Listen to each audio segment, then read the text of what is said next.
All right.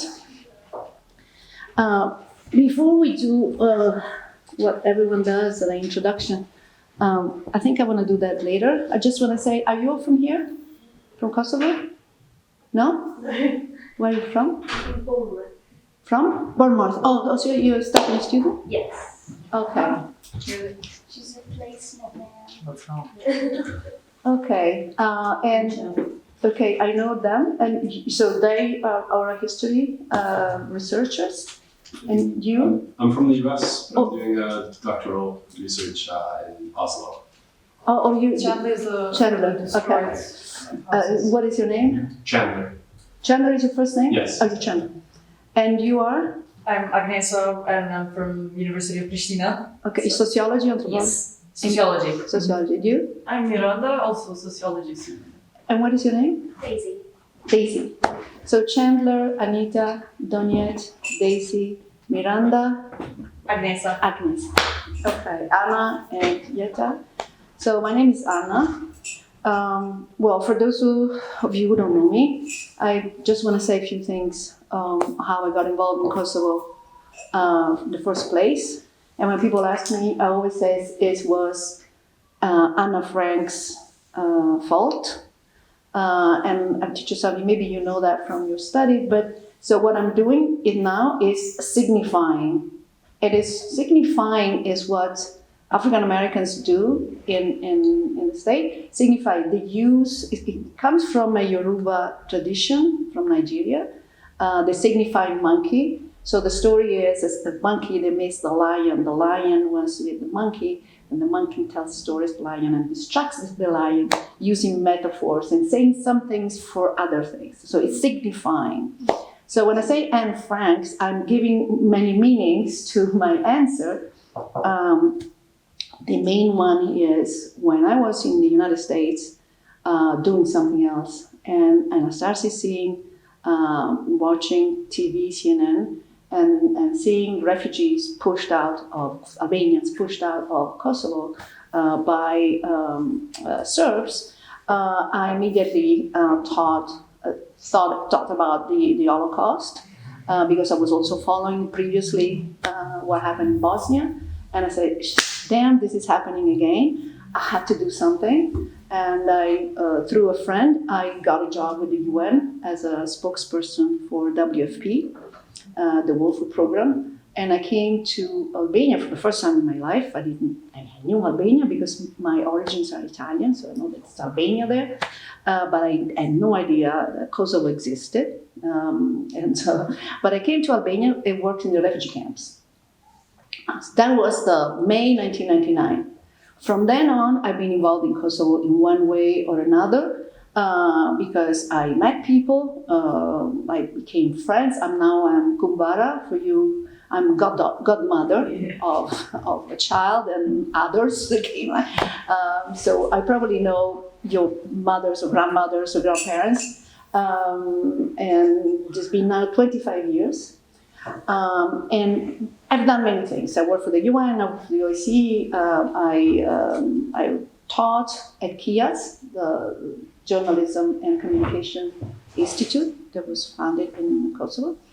And in 1912-13, I founded with other people, people who work for the Kosovo Women's Network, the Oral History Initiative, which is why we're here, because I always wanted to do something with oral history. First of all, because I understood that the oral history tradition is very powerful in Kosovo. Most history in Kosovo is learned by people through stories, through songs, through stories the grandparents say, the old people say. Because there isn't a big written tradition, for good reasons. There were no schools in Kosovo for many, many decades. So the oral history is very important, and also because I liked it as a discipline, which is leading us to our topic today. And in 2013, we were a few people starting this NGO. And we started it without any funds. Why? Because we wanted to create an NGO the way we wanted it. So not the way funders, donors wanted it. And say, let's do something. Once we establish it, we asked for money on our terms. So we had no money and we had no staff, but there was Yetta, who was 19. She was an intern because of a sniper, and she started working. So for actually the first years, it was just the two of us working, and she did everything, transcribing interviews, interviewing people. So I'm really happy that now she's back as the director of Oral History Initiative, and so she's like one of us.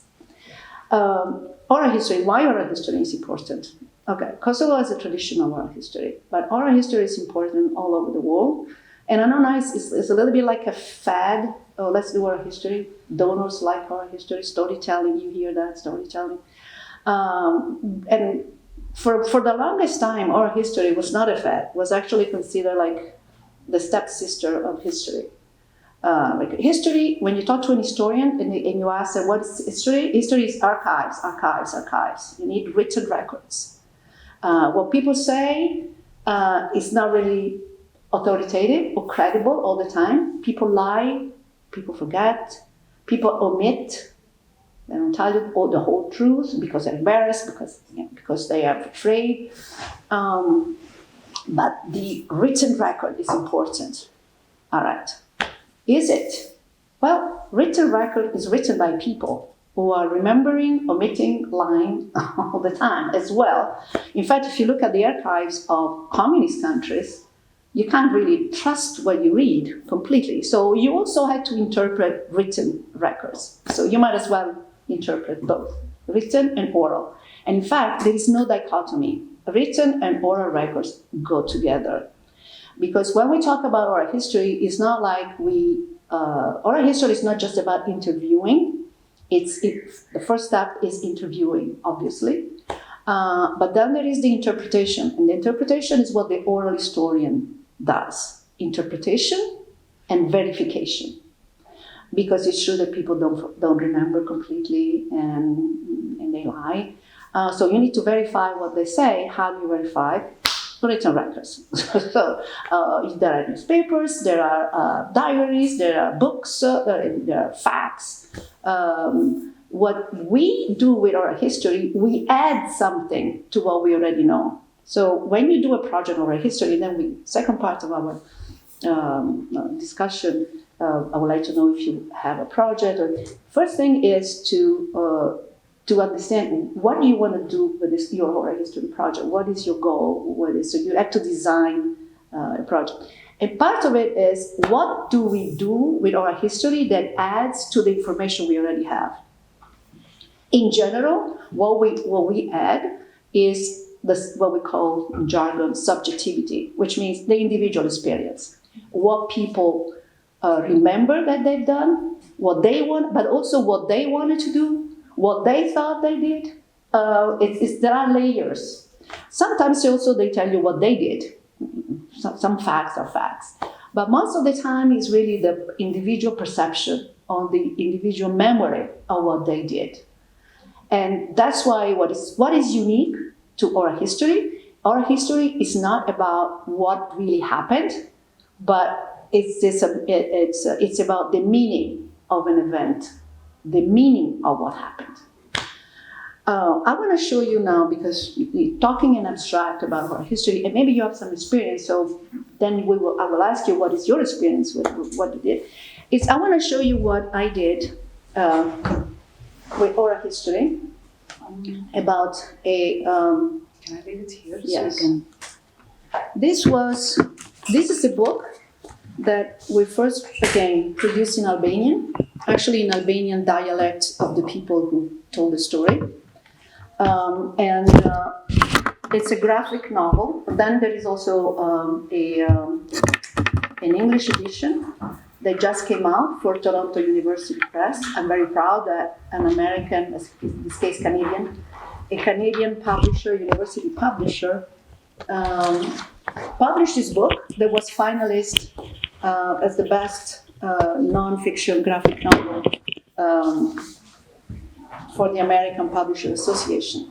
I work with an illustrator because I cannot draw. If people pay me $1 million, I cannot draw. But I developed the story and I did the research. The story is about a massacre that happened in World War II.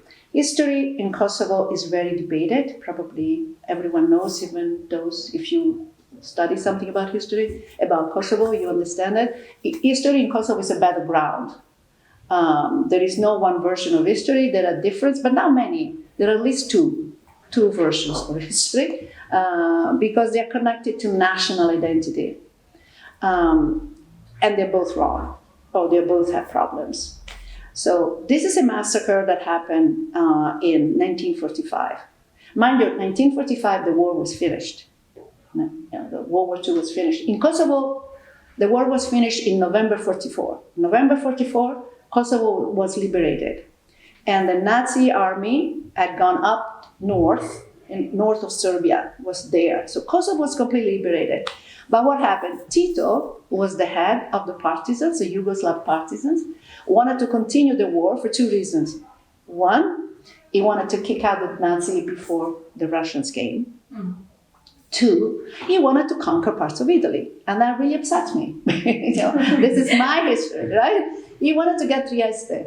Now, Trieste is an Italian town, but Trieste has always been really multinational. And until it became Italian, it was Austrian. So it's really complicated. But there were Slavs living there in Trieste and also Pola in Istria. Slavs and Italians lived there. Borders have different people, right? But it had become Italian. And Tito, when we talk about Milosevic, Tito had the idea of Greater Yugoslavia. And he wanted to conquer all the lands where Slavs were, even Italy. So what does Tito do in 1944, in the fall of 1984? He recruits by force all the men all over Yugoslavia. Also, so starting from Albania, but also Macedonia and also Serbs, to send them to fight north. These were people who had no training, they were not well armed, but he wanted to have, it's a little bit like Putin, sorry to make the comparison between Putin and Tito, they're not the same, but Putin is just sending Russians to die in Ukraine. It doesn't matter if they're well equipped, or he just sends, because if you send a lot of people, eventually you win a war, if there is a war of attrition. Tito was doing the same, and nobody wanted to go to fight when the war was over. Just imagine, Kosovo was free, why do we have to go up there? Especially Albanians, because Albanians were two minds, let's say, about Yugoslavia. They were afraid of going back under Serbian rule, which was really terrible before World War II. Sorry. So I'm going to make it short. So Albanians were recruited, like other people, by force, and they were made to march to Croatia, where they could be armed. They didn't give them weapons, right, because they were forced them to go, and sent to fight at the border with Italy in Slovenia. What happened? There was something that happened in Tivari. Tivari is Bar. Tivari is in Albania. Tivari, it's Bar, Montenegro. When they got to Bar, something happened, and the partisans who were escorting these people started shooting, and they were shooting for half an hour. They killed about 500, 600 people who were there, not armed, not resisting. This episode is very important for Albanians because, well, they remember the dead, and also they remember other things. And it's classified as another instance of genocide because Albanians think Serbs were always intent in killing them all, which is not true. This is an episode that actually is part of a specific situation, World War II. But for Albanians, it's genocide. And since it happened, nobody talked about it here. So it's not in the history textbook. Why? Because Yugoslavia didn't want to talk about this. But this is a problem. This is a problem when history suppress memories. The memories is not like people forget because it's not in the books. They remember it. But they remember the way they want to or the way they are told. And that is a problem. So my idea was, why not? This is a really difficult issue, but it's a very contained episode. We can write a history of this episode that is well documented, and maybe that can produce a history that is not one-sided on one side or the other, but establishes some facts and some perspective. So I thought, how do we do that? Nobody reads books, so I said maybe a graphic novel, pictures, illustration. And this is how I started. And we go to the, oh, sorry.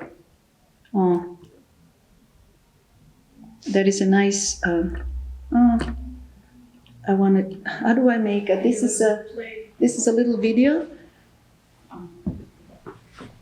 It's kind of cool that Dardan made. This one, I think it's a video.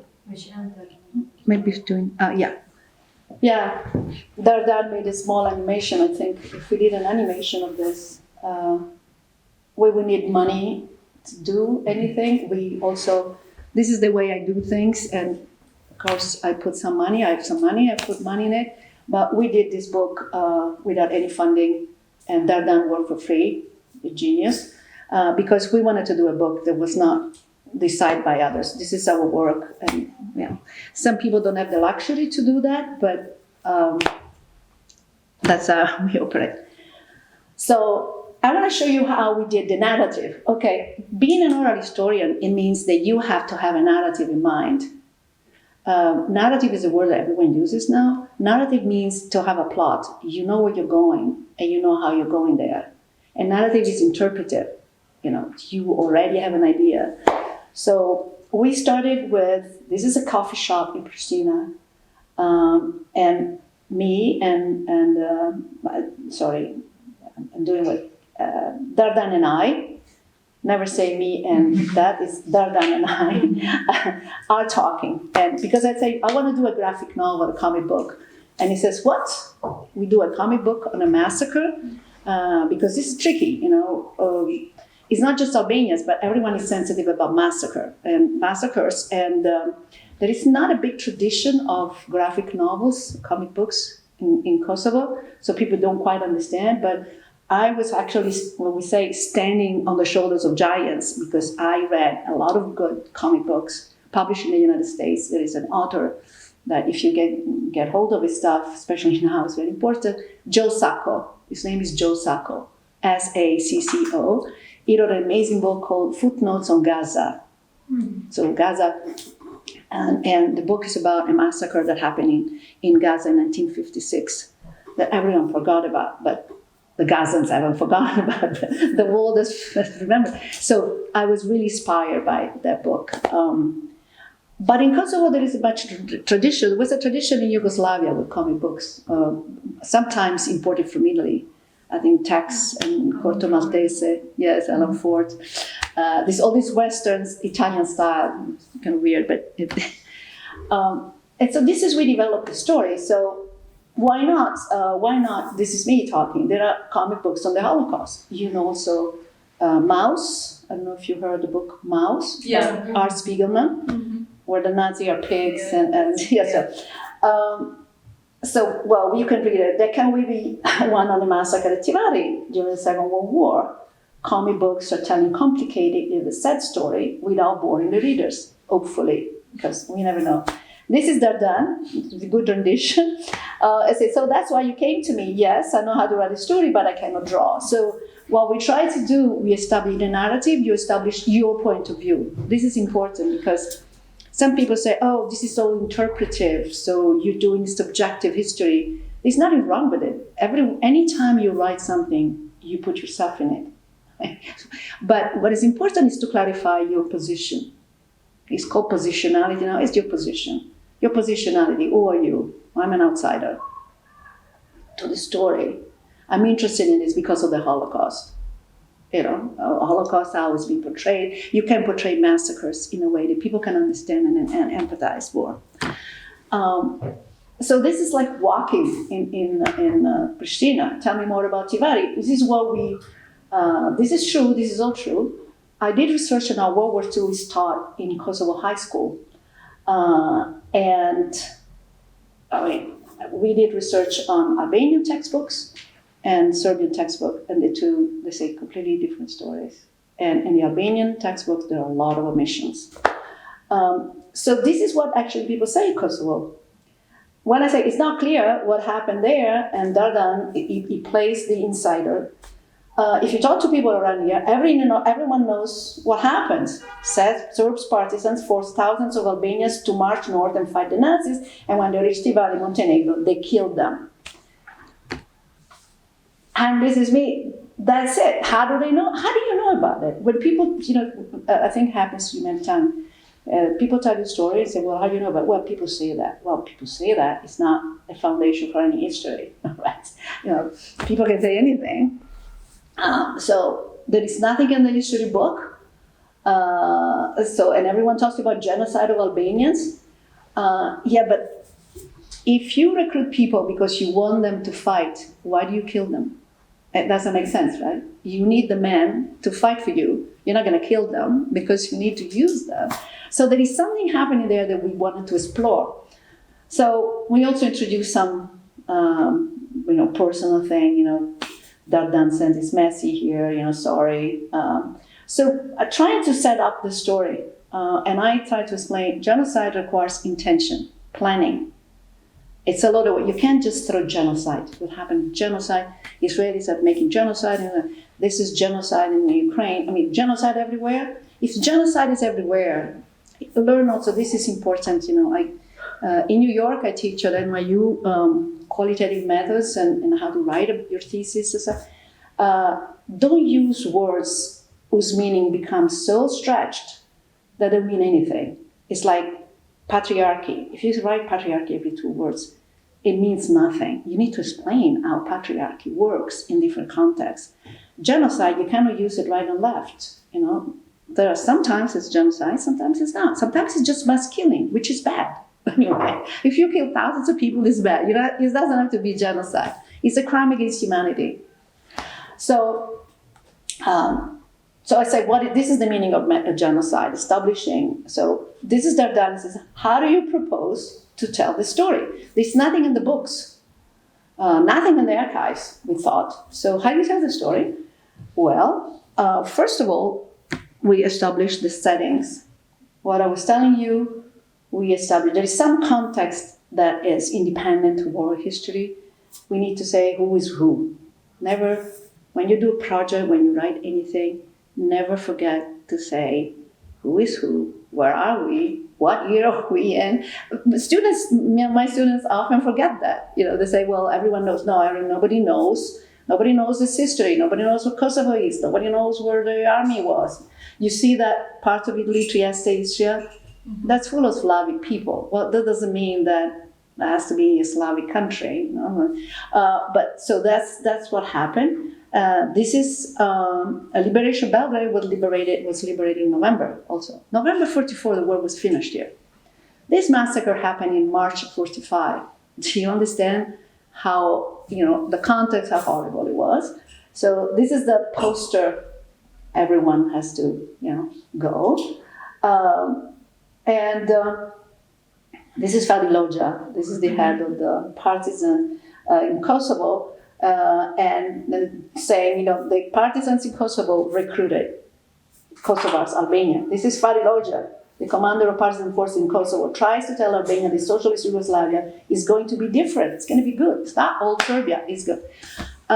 This is important because when I said that there are different versions of history, it's not like Albanian history is one block and everyone agrees. There are disagreements inside. When people talk about reconciliation in Kosovo, they forget that Albanians had to reconcile among themselves because there were different views of what Kosovo was, if it was part of Yugoslavia, if it wasn't part of Yugoslavia. But they believe it. So these are not like traitors, those who thought that Kosovo was part of Yugoslavia. They had a belief. They were Marxists, they were socialists, they were anti-fascists, and they thought that the main objective was to kick the Nazi out and build a socialist country in Kosovo and Yugoslavia. The partisans persuade local leaders to gather. This is another part of history that in Kosovo is very repressed and very complicated. In Drenica, which is, for those of you, maybe you know what it is. Drenica is just 50 kilometers outside of Pristina, but it's like another world. It's a completely different world. It's rural. It was never penetrated by Yugoslavia, and people remain very attached to certain traditional weapons, old traditional way of living, poor, and because they were not penetrated by Yugoslavia, they were poor. They never got jobs. Anyway, so this is what happened, that Fali Loja persuades local leaders in Raditsa to recruit people, and they go. So thousands of Albanians take their weapons, begin to march north to the Sirmian front, where the Germans are. But once they reach the border with Serbia, they hear the Serbs and Montenegrin partisans are raiding their homes. So this is Shabo Poluja, the local leader. When they get to Podujevo, to Mitrovica and Podujevo, so these are thousands of Albanians recruited, they hear that back home, Serbs partisans are burning their homes, raping their women, and destroying their... And so they turn back to defend their homes, and the partisans wait for them, and they kill them all. It's a trap, basically. You can't go back. Yeah, you need to go north. And I said, well, this is where our story begins. So this is the setup. This is where our story of this particular massacre. So you can read it by yourself. There is a problem here of partisans now, they don't trust Albanians because Albanians don't want to fight. So there is a fight. This is a civil war. People don't like to hear this. This is what civil war is, where people within a country fight with each other. It was a civil war. But then they keep trying to recruit men, and they're rounding up people. How do we know what happens? Well, I got lucky. I met someone, a son of a survivor of this massacre, and before his father died, he interviewed him, and he gave me the interview, oral history. So oral history fills out gaps. We don't know anything about what happened there, but there are survivors. Of course, we were not too lucky because survivors of something happened in 1945 are now dead. Well, dead for a long time. But this man interviewed his father. And so we had the interview on USB, and it's actually, well, it was more complicated. This is what you do also when you do oral history. You need to deal with outdated technology. So he had a cassette, a VHS, because he did the interview. So when he had to do that, and then we watched the interview. So this is just, it tells the story. I was 20 years old, I was home, they come to recruit me. The first story. So we said, well, we have one interview. People always ask me, how many interviews do you need for a good oral history? Well, the answer is as many as you can. There is no set, but one is really not two. It's not enough. But what did we do? Through my research, I knew that there was a book by Ajibi Rinjiku. I mean, people in Kosovo have been recording things for a while. He recorded 22 survivors between 91 and 94. And this stuff he burned in this house, in this garden, because the Serbs were destroying everything in 98, 90, 99. They destroyed pictures, they destroyed whatever they found. So he burned it, then he pulled out the tapes and he published a book. So we had a book. And this is our discussion, and this also tells you how to do research. Sometimes when you do cooperative research, you have to compromise. I had an idea in mind, I read all this stuff, I knew what I wanted to do, but I'm working with an illustrator, and it doesn't work like you say, okay, this is the text, do your interview. It's not that way it works. And I didn't know that because I'm not a visual person. I'm literary, I write everything. But in order for a person to develop a story through images, they have to participate in the writing because they have to dramatize the story. So what we did, we worked together. And also I had translated what I saw, but we needed to write a book in Albanian in dialect, because these are peasants from Granica. They didn't speak the literary language. So Dardan was helpful because as an outsider, I know less. This is our discussion. So what did we do? So these people tell stories of being recruited and being marched. They went on foot from Kosovo, they went through Albania, and then now there is a highway. So everyone knows you go to Ulcin, You go down to Skoda, they walk that. They walk all that. They went to Skoda and then went up to Montenegro. They were not given food. And they were complaining, that was the genocide. They marched us, no food, no drinks. Well, the partisans didn't have food or drinks, because there was nothing during the war. And there were thousands of people and about 30 escorts. So the escorts were also worried. So there were 30 people with guns and thousands of men. There were groups of 2,000, not armed, but 2,000 men can overwhelm 30 people. They could, but they were afraid because these guys were wet. So it was a really difficult march. So we introduced the written records. I went to the archives. Archives are difficult. If you think that oral history is difficult because it takes time, you read archives. Okay, in Kosovo, the archives are open from 9 to 12. You go there at 9 because you want to get your work. You start your work early. Nobody's there. Where are they? Getting coffee in the coffee shop until 9:30.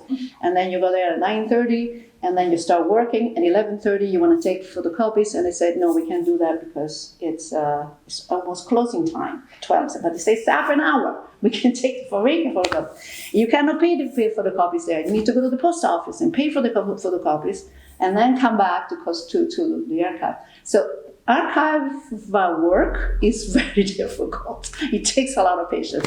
But we did that. So we found some documents. The partisans were, again, what did they say? All the orders are feed the people, feed the recruits, treat them well. Well, we know that that wasn't true because of the stories that the survivors say. So, written, oral, you need to put it together. There was obviously some orders to take these people in one piece to the front, but there is a gap between the orders of what people do in the field and the perception of people that say, well, they want to kill us all. That was the idea. So we discussed that. So this is a little bit of interpretation, because also the insider keeps believing that this is a genocide, and I say, no, let's just look at everything, at the context. We also put this to lighten up the story. Dardan came to New York to visit me. Dardan is a smoker. This is a collaborative work. If you work with a smoker, and I am allergic to smoke, it's really hard. So Dardan coming to my house. So we lighten up the story. There are some moments in which you need to kind of step back. But we also, we keep thinking about the story, and we discuss it, we interpret, right? What happened to these men after they were marched for 3 days, slept outdoors, march in the mountains of Albania is cold. And if you have no protection, they took them out of their homes the way they were dressed. They had nothing. So it was cold, it was terrible. When they got to Tivari, they were all put into a called the tobacco monopoly, a big building. And when something happened, maybe someone rebelled and they started shooting. When you have a situation like this so tense, if you hear a shooting, everyone starts shooting, because they don't know where the shooting is coming from, right? So they shot basically on sitting ducks. So this Albanian all gathered inside the building and outside, all packed. People started shooting on them. That's how they killed hundreds of them. So we start discussing, well, what was happening there? Because it's really not clear what happened, who started shooting. But not the Albanians, but someone started it. We discussed that as we bike. So we keep discussing what happened. And we introduce the archival work, because the partisans had to tell the story. There are reports of this incident, and there are several reports. One, so you see that, how do you trust written records? The first report, Toma Popovic, this is the commander of the division that was escorting them. According to him, there was a disagreeable incident at Tivari, and 450 ship darts. This is the text. So Serbs always use this derogatory. Yeah. Yeah. Because you want to know why? Yeah. Because in Serbian, like Shqiptari is like Albanci, and when like Serbians would say like, oh no, you're not Albanci, you're Shqiptari, it was trying to like divide, like Albanians from Albania yeah, and it's Albanians like in Kosovo. dividing indigenous people from each other, so Yeah. we start fighting each other basically. But you know how difficult for foreigners? I don't know if you met. It's like when they tell you the story, because Shqiptars is also is the name of Albania in Albanian, but it's just the pronunciation. A ship because it's it's two ch, which for me in Italian makes no difference. There was the daughter of a friend of mine. She was 6 years old. She was trying to teach me the difference between ch and ch. I couldn't, and she was getting really mad. No, it's ch. And for me, it's the same. But this is what happened.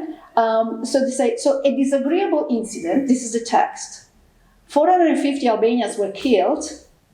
No further explanation. Just this is a report. It's a written record. Then there is another one, another report by a major called Juro Chetnik. I kid you not. The name of this person is Chetnik. Chetnik is nationalist Serbs. He was a Macedonian. It's completely different. Okay, so we talk about this. So this is the explanation of the other reports. That actually says something happened there. There's so much mistrust between Albanians and Serbs. Then when he started, and he says that even the civilians joined in the slaughter. There were nurses, Serbian nurses, who started shooting. That's the report of the Macedonians, which actually, if you think about it, a report by a Macedonian who's certainly not a friend, whose name is Chetnik, is more credible. It's kind of credible, right? Because he's not a friend of Albanian. So we discussed this, but this disagreement between two reports was never clarified because Parsons didn't care. I mean, again, think about Putin. Do you know how many Russians died so far? Just say a number. In the war in Ukraine. 100,000. 350,000? 500,000. Oh. Those records that come. 500,000 Russians died. So they don't care. How do they die? Well, they die. It's the war. Never say it's the war. There's always someone who's doing bad things in the war, and you can identify. So there is no trace of any investigation. But what did I find? So again, you have the stories. I didn't show you the book, or maybe we should have brought the book, but the story of the book is the march and what happened, different episodes, different stories, really moving. But I wanted to show you the mix of sources because I wanted to see, well, is there anything in the secondary sources besides the archives? So what did I find? Okay, I found very interesting. This is the first Congress of the Serbian Communist Party, May 1945. It's 2 months after the massacre. Who talks there? Alexander Rankovic. Rankovic is a super enemy of Albanians. Right? Yeah. Who is he? He is a member of the Politburo, is the leader, the head of OSNA, he's the head of the secret police, is the head of security for the party. So he knows everything. And he says, in the Congress, he says, something horrible happened in Tiveri. It was a bureaucratic mistake. So he acknowledges this. He says 300 Albanians were killed. It was a bureaucratic mistake. But he acknowledges it. It happened. So he says, no, it didn't happen. For me, it's important. You see, we have all this discussion because it doesn't matter. Well, actually, it does matter because there is an acknowledgement. And he says he did not care how many Albanians were killed. But I say, well, but it's important. It's revelatory, what he says. It's only 2 months after. And it's very funny because, I don't know if you know the name, maybe Javid Niman, he was an Albanian partisans leader. And Congress says, we have a problem in Kosovo because Albanians are not educated. They don't understand Marxism, Leninism, and so they don't like Yugoslavia. And Rankovic says, well, the problem is not the ignorance, it's that we keep killing them. Actually, Rankovic says that and said, by mistake. By mistake. But actually, he recognizes it. So you see how many things you learn if you just cross-check, verify. use different sources. No, this was not Giovanni, it was Lucia Mucosa. Okay, I told you. And then I go also to use secondary sources. There are history books that are good. Most books written by Albanian historians are not good. So why? Not because they're not good scholars, but they were under censorship in Yugoslavia. So Ali Hadri is considered the best historian of World War II here, and he was a good historian. If you read his book on World War II in Kosovo, there is no mention of Shaman Poluja, or Drenica, or Tivari. There's no mention of it. He couldn't write it. He'd be arrested in Yugoslavia. So we need to be aware of censorship when you read secondary sources. Always. So when we say critical thinking, well, critical thinking is not like you have to be critical of everything. It's just to examine the sources. Where do they come from? Who writes? When? In what context? So I think that Ivo Banac, if you do research on Kosovo and Yugoslavia, Ivo Banac is one of the best historians of Yugoslavia. He wrote The Question of Yugoslavia, excellent book. He told me this, history is about archives. He just died. And then archives and finally archives. This is the historian says, archives, archives, archives. But then he says, when you read archives, you need to read the document. The document is not a fetish. It's not like, okay, this is it. And he explains to me, actually I'm sorry I didn't put it here. Oral history, this is the end. Oral history never dies because you can find other testimonies, other people who are telling more stories. So when you say, when do you finish your project? Your project never ends. You can always find more stuff. You decide when it ends, but there's always something more. But Ivo Banac actually found in the Russian archives, and he showed me the documents, that a representative of Tito went to meet Stalin in 1945 with a map, and they had a map. We want to have parts of Italy, parts of Austria, Galicia, because Slavs live there. And Stalin says, well, did you ask the Austrian, do you want that part? And I said, no. And Stalin said, do you want to start World War III? So Stalin and what happened in this whole so this is a footnote. I kind of was inspired by Joe Sacco, Footnotes on Gaza. These stories are footnotes of a huge problem. World War II was huge. And Tito was in fact expansionist. But as you know, Churchill in England and Stalin and Roosevelt decided that the war had to end it, and they divided Europe into spheres of influence. So it was Churchill and Stalin that called Tito and they said, go home. That's it, go home. And that's why they finally withdrew from Trieste, from Slovenia. In Slovenia, the partisans committed horrible war crimes. They killed, massacred a lot of people, suspected or real collaborators, right? But we don't know much of that history, and I suspect that many of these people who survived, Albanians who survived the massacres and went to fight in Slovenia, were also guilty of war crimes because they were fighting with the partisans. And this is another reason why I never talk about this, because they have to tell the full story. The full story is very complicated. And maybe one day we'll get to that too.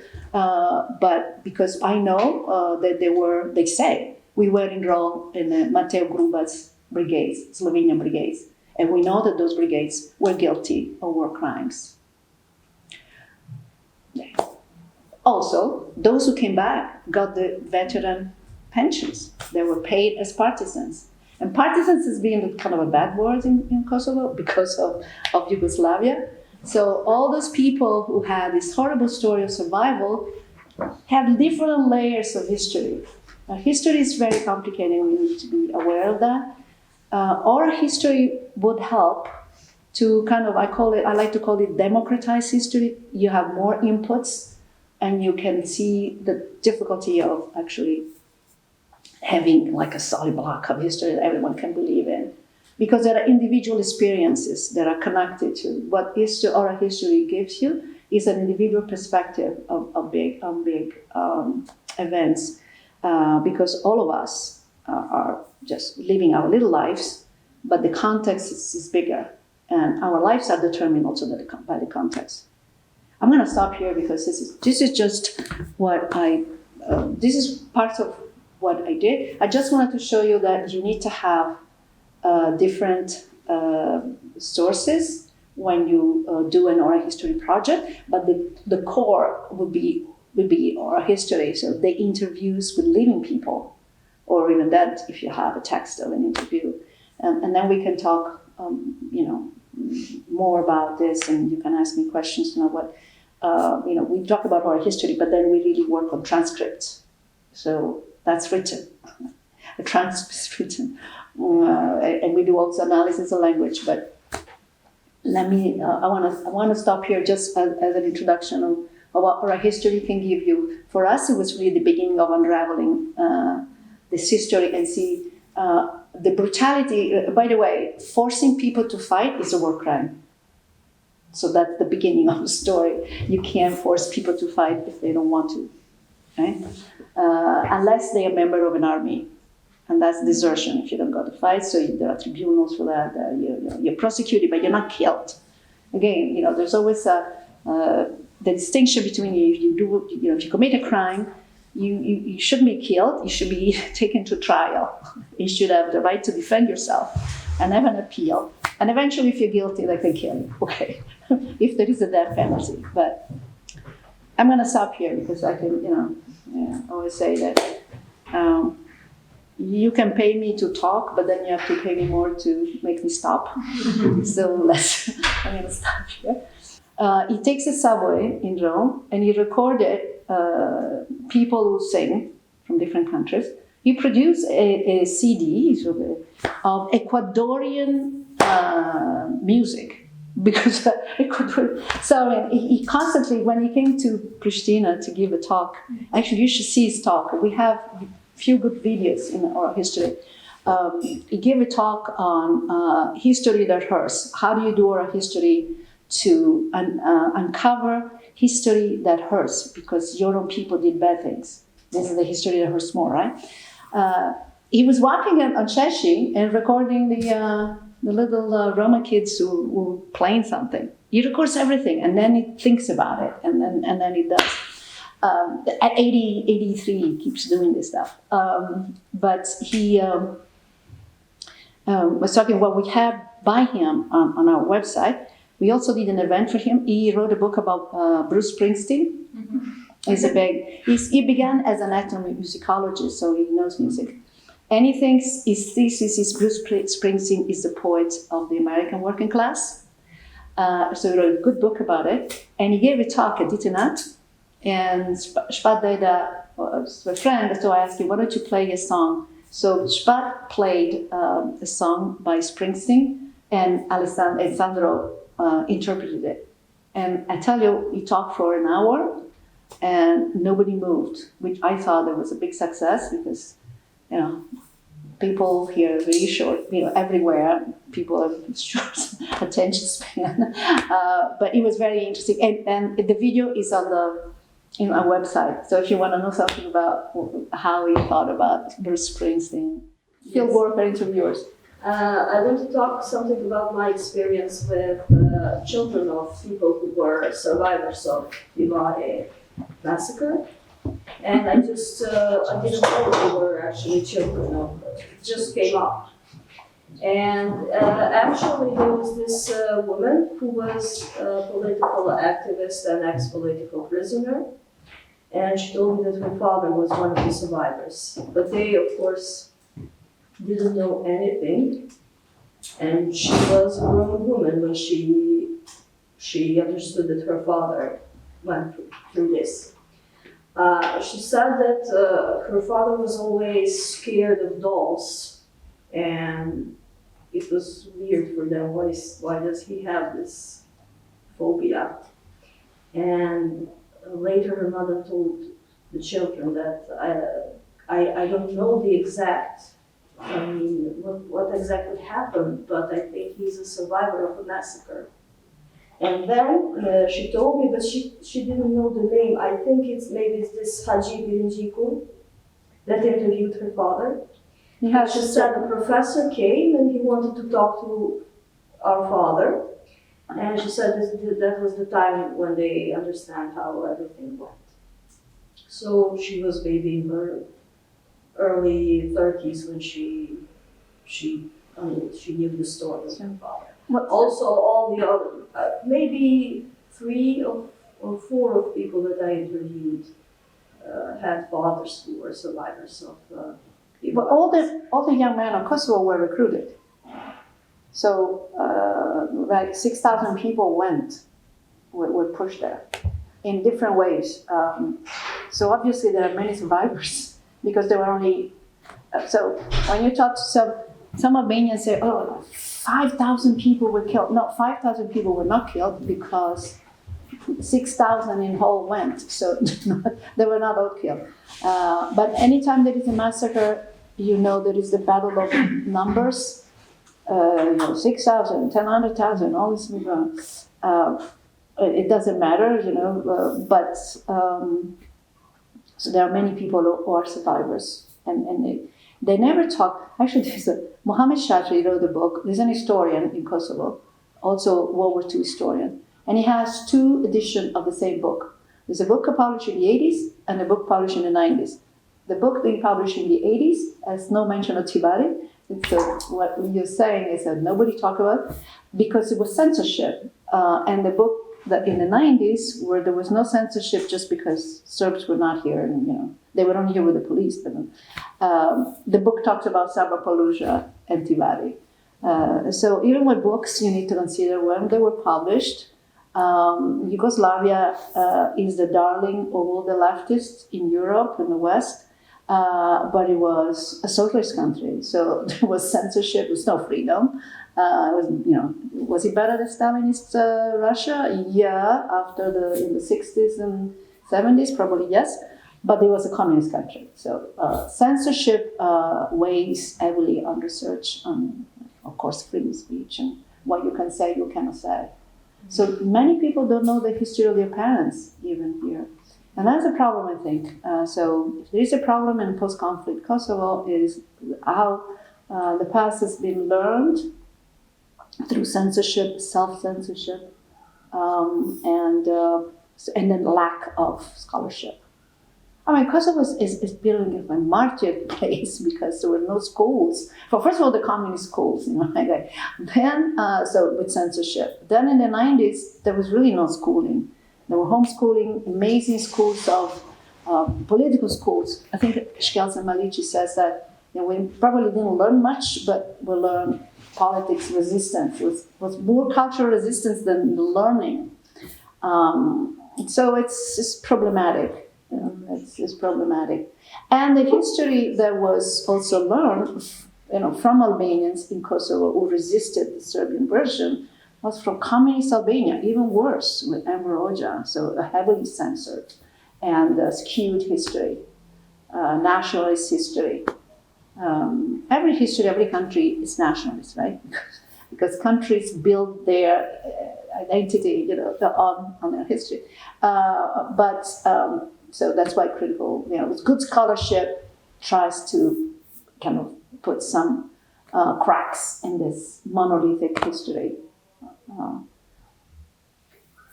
I also noticed that a lot of political activists who were, for example, in the World War II or before the World War II, also their children or grandchildren were political activists. So it was like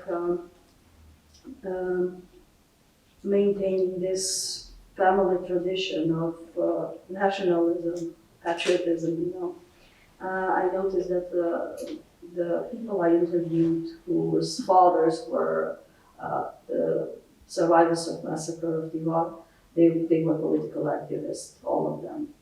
So I think that this is something that inspired them to continue and had an idea that Yugoslavia is not as perfect as it seems.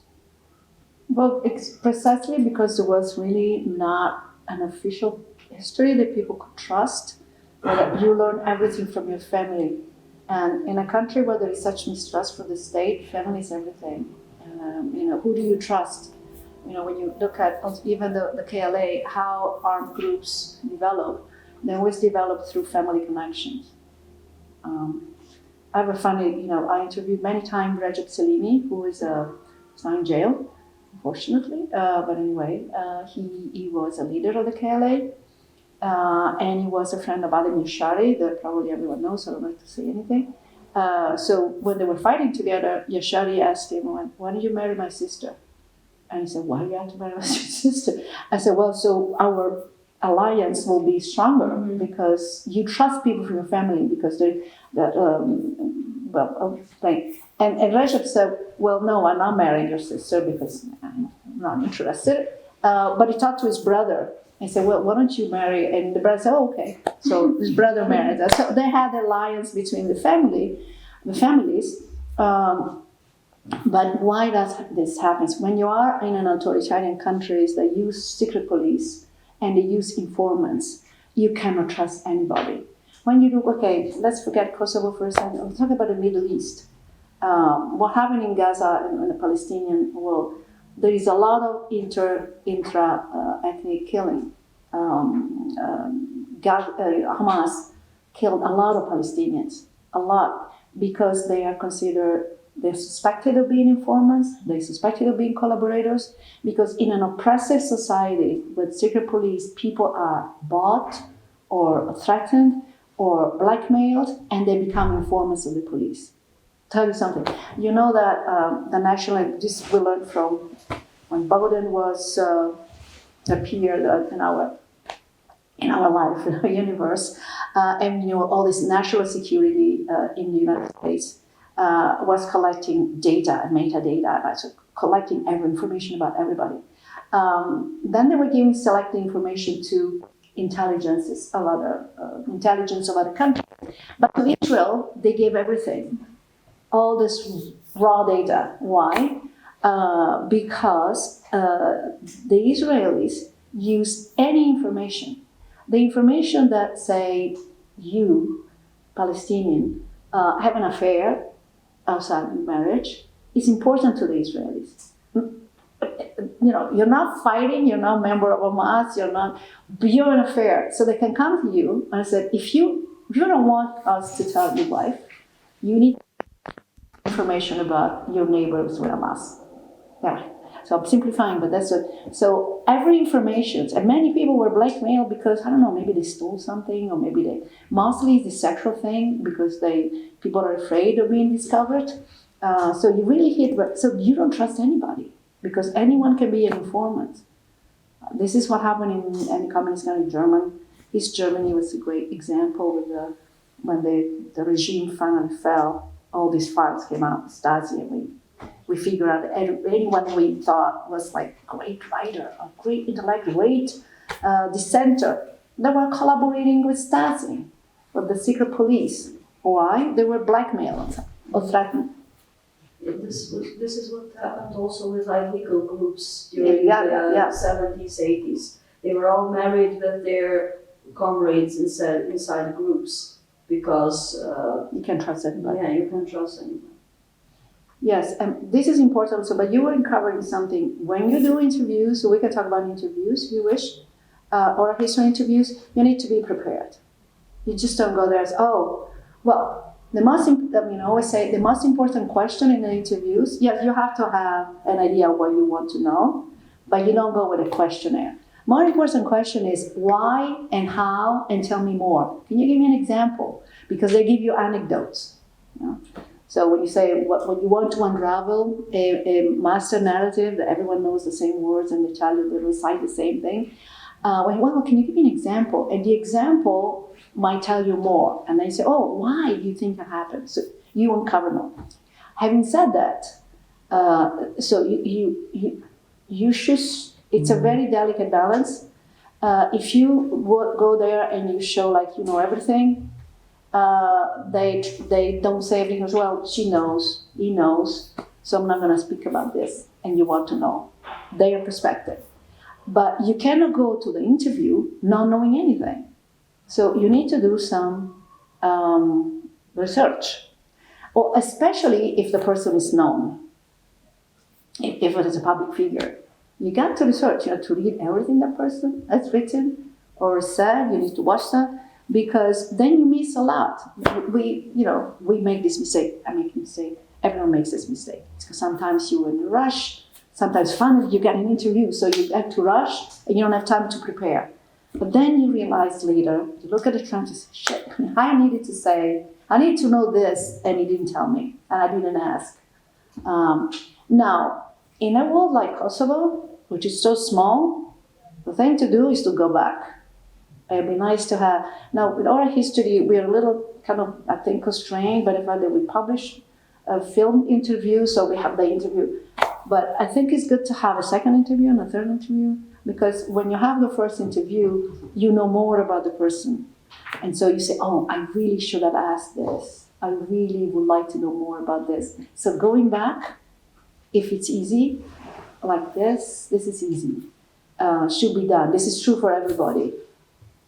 And asking for explanations, So what is the word? Sometimes, people speak dialect, we don't, not the same dialect. I remember the first interviews we did. You remember we struggled with the Jacola dialect. Nobody knew what they were talking about. There are words so that you don't understand. It's just a question. Yeah, go. How about when we have to do an interview to a very remote place where it's not feasible to go twice, or there is no opportunity to go twice or meet them twice? Is it possible to do a pre-interview via phone? Yeah, or just when absolutely. we sit with them for like 30 minutes and then actually Absolutely. do the interview? Absolutely. That would be more. But I would advise, this is Sandro's advice, never turn off the recorder. Never turn off the recorder. Now, for the film, it's difficult because they know, but it's not a trick. But now we have a telephone, you can just switch it, because you don't remember, especially if you want to show interest. You need to show interest. Okay, this is another thing. Very basic things. If you obtain an interview, you don't tell them, I have to go. You have to free your time completely. You need to stay as long as the person, because many people, they look reluctant at the beginning. Oh, I don't want to talk. When they start talking, they never stop. Because people, especially non-famous people, nobody is interested in their life. But if you show interest in a regular person, they want to talk about their life. So record everything. Now, so you have this information. When you publish something, it's good if the interview. So, for instance, for this book that I've done on Trepcha, I'm now going back to the people and say, "Oh, can I write this?" Because it's all public. We have public, they consented being filmed. The film is on the web. You don't have to go back. But if you record something and they don't know, and say, well, when we met, you said this. Can I write this? Are you okay? It's good. This is ethical. If you want to ask about ethics, we asking personal things. Of course, the person who's interviewed will only tell you what they want you to know. But sometimes they let themselves go, maybe they have second thoughts.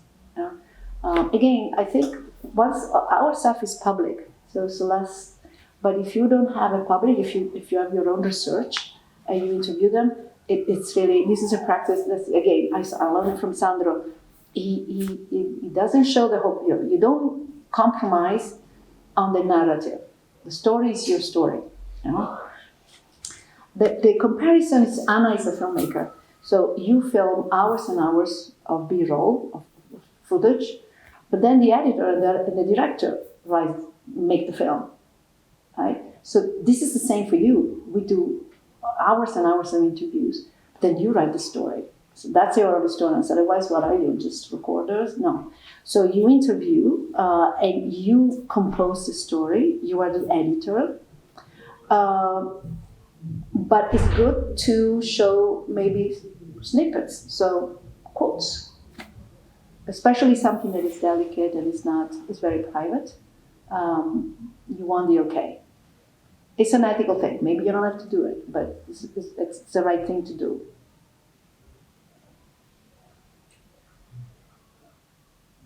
Other question? Or can you talk about your project? What is your project and how are you doing it? Yeah, sure. So I have a background. And you're working with her, with Anissa. So I have a background in peace and conflict studies, more like quantitative background actually. So qualitative approaches are quite new to me, oral history or just interviewing. The best thing is to mix them. Yeah, and that's what I'm doing with this project. So for this project, I'm essentially asking the question, well, it's becoming more of a theory paper than like a causal paper, which is I'm excited about. And the question is kind of understanding wartime destruction, specifically why are homes the target of war at times. And in Kosovo, for example, there's a report that was conducted in 1999 by the European Commission. They went to every single village and cataloged how many homes of the different intensities of destruction. So you have a good narrative of the amount of destruction that happened here. Data, right, if you will, quantitative data. But that gives you some insight on at least how it looked, right? But then there's also information from something that's called the Kosovo Memory Book on everyone that was killed, where they were killed, whether they were Albanian or Serbian, a soldier, or for each group. So I have all this quote-unquote data. And with that, I've been able to do some quantitative analysis just to get the corollary. If this happened here, there was also a lot of soldiers killed there, etc.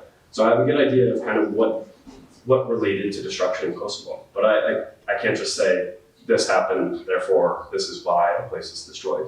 So what I want and what I'm doing now with the help of Agnes and a few others is going to places that were very similar in many ways. So they had a similar number of Albanian civilians killed, a similar number of soldiers, etc., but different in their level of destruction, and talking with people in these villages, just to get that narrative, to fill the gaps, as you said, to try to get some more nuance as to maybe what are some other aspects that really were there that might have helped explain some of the destruction that occurred. So we've gone to some villages, we've done about 8 interviews thus far, and we have about another, at least planned, I think another 10 or so. So yeah, just Fascinating. yeah, but just essentially getting at this core of sometimes homes are target during warfare.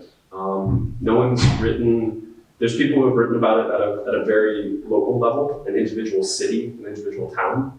But in Kosovo, you have information, data across the entire country, every single settlement. So you can get this idea of the heterogeneous kind of like reasons for destruction, kind of. And so I hope to write a theory paper, essentially kind of adding to. It will be really exciting to read it. Thank you. Yeah. And I know that you're working also a little bit with, you have some understanding with Yeta. There is something else, I don't know if you saw it, there is a report done for the ICTY. It matches killing and offensives and timing. Yeah. And this was to show that the refugees, killing and expulsion, refugees, yes, so you're aware, that's very good. Yeah. Kind of to show that the expulsions did not follow fighting, but followed something else, the logic of the Serbian army to clear Kosovo. So that's a good, another good thing. I've done something similar with sexual violence survivors. There's an article published in International Politics. I've done it with Valentina Krajev. So the Kosovo Memory Book for all of us, all of you, if you do studies on the war, the post-war, is very good because it gives you the precise location and nature of killing, circumstances, and so that matches other things, destruction, sexual violence, because there's a logic to all that. Maybe you don't find causal relationship, but you find the logic, which is it's good. It's causal. And in these studies, at least in the study of domicide, which is the attack of home during the war, there's logic at a very local level, but Yes. to extend that logic across a country hasn't been conducted yet. Yeah. So that's where I'm hoping I can give logic to it, not causality. But maybe one day we can. I'm sorry that I didn't. There is this very interesting documentary done by Byrne, The Unpunished I look for a title. That is interviews with two perpetrators of war crimes. And the master work on Ducagini. And I remember actually my own experience in '99 when I came here. I didn't befriend, but I met several times Oliver Ivanovic, who was a Serb leader in the north who was assassinated recently. Yeah. Oliver Ivanovic showed me, when in '99 nobody knew what I was. I didn't know what I was because we were in the camps. So some people were talking very freely with me, and he showed me this map. Showed me this map in North Kosovo. So we need to free that. They needed to free the Ducagin, the northern Ducagin, to have a contiguous area with Serbia. So there is a logic there that you can find, because if you look at the destruction, there is nothing happening in Jolan. And Jolan on Ferisaj, and they border with Serbia, but they were not interested in that because it was bordering with Preševo, which is Albania. So they were interested in the north and where the monasteries are. So it's a cool thing to that you're doing. It would be very interesting. I'll show you some maps later that I've done. The mapping is very good, but the addition, what oral history does, is also gives you this added stuff, and also they show they were moved. Those people were moved from one village to the other, and then they cleared. But this is what mowing the lawn means. The idea, the Israeli army talks about mowing the lawn, clearing. Yeah, you're mowing the lawn, you clean your garden, but you also clean the territory of people and houses. And that's kind of at least with this study, it's very important. So there's the quantitative, but the qualitative is talking to the people who were there. And largely it's the average day civilian. So it's not the soldier or the political leader. It's just the person who was there and witnessed it. Yeah. For this exact reason, just to get some insight. Was it, is it this relationship between, or is there something there between maybe, we helped supply these people. We have some people who will talk to us like, we baked bread for them and we housed them. The KLA, for example, and we housed them and homed them. Well, that makes sense why you might want to target this place then, right? Because you're literally aiding these people directly.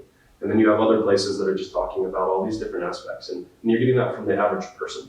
And I think that's the key thing of the oral history that is part of this project is we're just getting that average everyday story. Yeah, and also, but matches with other things, because there were people said the KLA, they were KLA, they must be defensive, but they didn't fight. No. So they were not there many people were KLA because they were men that had to leave the house, otherwise they'd be killed. The resistance in France is called le maquis. Le maquis means the brushes, the bushes of brushes. So maquis means you go to the mountains, basically. You go to the mountains to hide. Some people never fought. They were so this is also another layer. They didn't attack them because the KLA was there. Everyone was KLA. And we met this Palestinian graphic novelist the other day, and I was talking to him, and he says, Hamas is our people. I said, well, really? But in a way, it's true. These are the fighters have families, and especially in countries like this, their families like what, 30 people? In a village, if you have 2 KLAs, you already have 60 people. You already have the whole village.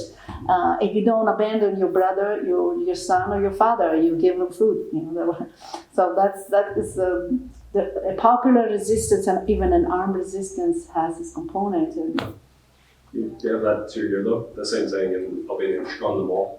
You'll hear that often. We went to the mountains. We went to the mountainside. It's the mountains. Yeah. Even there is no mountain. Yeah, one of the people that I interviewed, the way that he told us is that they used to send groups of 5 or 10 people to go to cross the borders into Albania to get guns. And for example, the way that he said, the way that the village was mobilized, his village was mobilized, they would send people over the border to get the guns, and then they would come back. But then they would take the women and the children out because it got to the point where the Serbian army had to interfere with very heavy artillery. And something very interesting that he mentioned is that a lot of Serb soldiers would kill a lot of civilians as a form of retaliation. If one Serb was killed, they would kill 10 civilians. And I asked him, do you think that the way that they destroyed your homes is sort of a way of that type of retaliation? And he said, definitely, because that whole village where he was, it got burned 3 times. And on the 3rd time, 90% of the homes became completely inhabitable. and he actually gave us some statistics on how he saw the percentage of like destruction. Like some homes were like nearly 20%, where it's only like one room left, and people would actually still live in like that one room as opposed to like their entire house that is uninhabitable, but like that one room that could still like has a roof over it that people would live in there, which I think is interesting because you don't have to necessarily always kill people in order to retaliate. There's scorched earth, that's a scorched earth tactic in some way, shape, or form, which is I think is Well, you destroy the home, you kill some people, other Yeah. people you spell, you rape the women, and nobody wants to go back. In our book on Tivari, we have the same. There was an accident before the major massacre.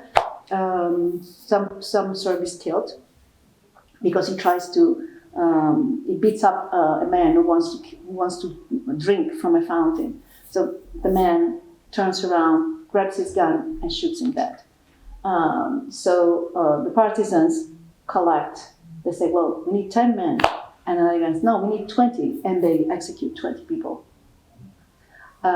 This they learned from the movies. This is what the Nazi Germans did. The reprisal was killing 10 people for every German they was killed. Because when you learn from movies, and then everyone does the same, which is, a reprisal. But you learn a lot from oral history interviews also. Again, be careful not to buy also the stuff that the house were destroyed because fighters were there. Maybe. Some of them, others not, or others, there were people who say they KLA, but they didn't fight. So there was there were other logics. Maybe the mapping will give you that. Yeah, But because he was there are several episodes and, He was surprisingly accurate with his numbers, which at least in his case was good. But Yeah. others have said numbers that are quite drastically off from what the EU Commission said a case in 1999. So Yeah. but definitely Well- the data backing up from yeah. from a third party helps a bit. Well, I was here in June and July, end of June, July, in August 1999, and the roads were mined. So in order to reach many villages, we went by helicopter, the WFP. So I saw the destruction. We flew all over Kosovo, and you could see all the houses. They were destroyed. They were not destroyed, but they said they were bombed by NATO. No. You could see because the roof that was missing, they were burned from below. So I went to several villages and I have the mapping of this. I kept all this material. And many villages were completely destroyed. I remember one was Zatric in the Mališevo area, and it was completely destroyed. And there was a big massacre there too. And then I met people who were right there. So they were from Zatric, so I put the thing together. So the destruction was really horrible. You could see it, and you could see what happened. The Drenica Dulici, that was happening. Everything was happening mostly. So this is a good project. So you can see how the interviews will match or add something or more explanation. Their explanation, and also how people see this destruction. Oral history is born as history from below. It's like everyone said, it's not feminine. First of all, it was working class studies about workers, who nobody interviews, nobody cares about workers, and then become also history of women, feminist approach, because these are people that usually nobody cares about, and official history doesn't talk about them. So it in general adds the voices of people who are marginalized and the voices that are repressed. But at this point, we know that anyone can add meaning and explanation to anything. So it's a very powerful tool. I'm a believer in this. So I think that's a great project. I'm really looking forward to seeing what you're doing. And Anita, what are you doing? Well, now we are all over the place, but we're still interviewing ex-political prisoners. We're more interested in the 1981 demonstrations. We've been thinking with YIT of some future projects. There are a lot of things we could analyze or see what we have. I mean, we have a lot of things we can work on. For example, if we start with political prisoners, there are some like codes they used during the time in prison, but also when they were in Illegalia, in these illegal underground groups. There are also, I don't know, the one that you mentioned with family ties, and because we interviewed a lot of like brother and sister, they're inside a group, or husband and wife, they were inside the same groups, how all this worked. And there was another thing, but I think it's harder to do. It's with men in army during the 90s when they were coming back. I mean, In a coffin. in a coffin. All They were this not time. coming back. They were not coming back. So something to do with their, I mean, maybe to interview their families, or mothers, wives. Because most of their deaths were ruled as suicides. which is- Yeah, and the Yeah, coffins were suicide. shut, not opened, or Yeah. they didn't know what happened. And as far as like, were there like autopsies performed or not? Because they're not No. they were approved. It was like he was killed during the ushtrimet A basic Exercises, yeah. trainings, exercises. So this was so we want to see. But that's another research. Yeah. So one of the things I would suggest, for instance, on the political prisoners, is you're already doing a lot of interviews. You were an experienced interview, you're doing interview. So when you see those themes, the coded language, family ties, start writing it down. Yeah. Write down your notes. Because when you start doing, oral history is a work in progress. So you have a project, well designed, and you start doing the interviews. But as you begin interviewing people, you learn things that you didn't know, hopefully. Otherwise, it's not successful. And so start taking notes about themes, because then you organize the other interviews along those themes that can help you. And also in the presentations afterwards, you can look at these interviews according to those themes. If you do more than, I had this debate with quantitative people. I'm a qualitative person just because I'm really bad in anything that has to do with science and math and statistics. And I wish it wasn't like that. But people say to me, oh, if you analyze the interviews without a scientific methods, with some coding program, you are interpreting what you always interpret, because it's not the program that codes, you code, right? So if you have 20 interviews, I've done work with 20 interviews, you don't need programs. But if you have, now we're having more than 63 interviews with prisoners, political prisoners. I like to call it political prisoners because, of course, they're ex, otherwise, it's like ex-Yugoslavia. I always say, no, don't say ex-Yugoslavia, it's Yugoslavia. I You don't always talk want about to say the ex. political prisoner. The ex-Roman Empire. No, it's the Roman Empire. It's Yugoslavia. So the political 63 interviews is really hard to manage, just without some help, because you can't remember. So maybe applying some programs for coding. We discovered last night, Dren was showing what he has been able to do just with AI, Chat GPT. It gets topics. And he used it with the Albanian interviews. So AI, Albanian language doesn't have many programs that can be applied to, especially our interviews. Our interviews have dialect and some clip Albanian, some.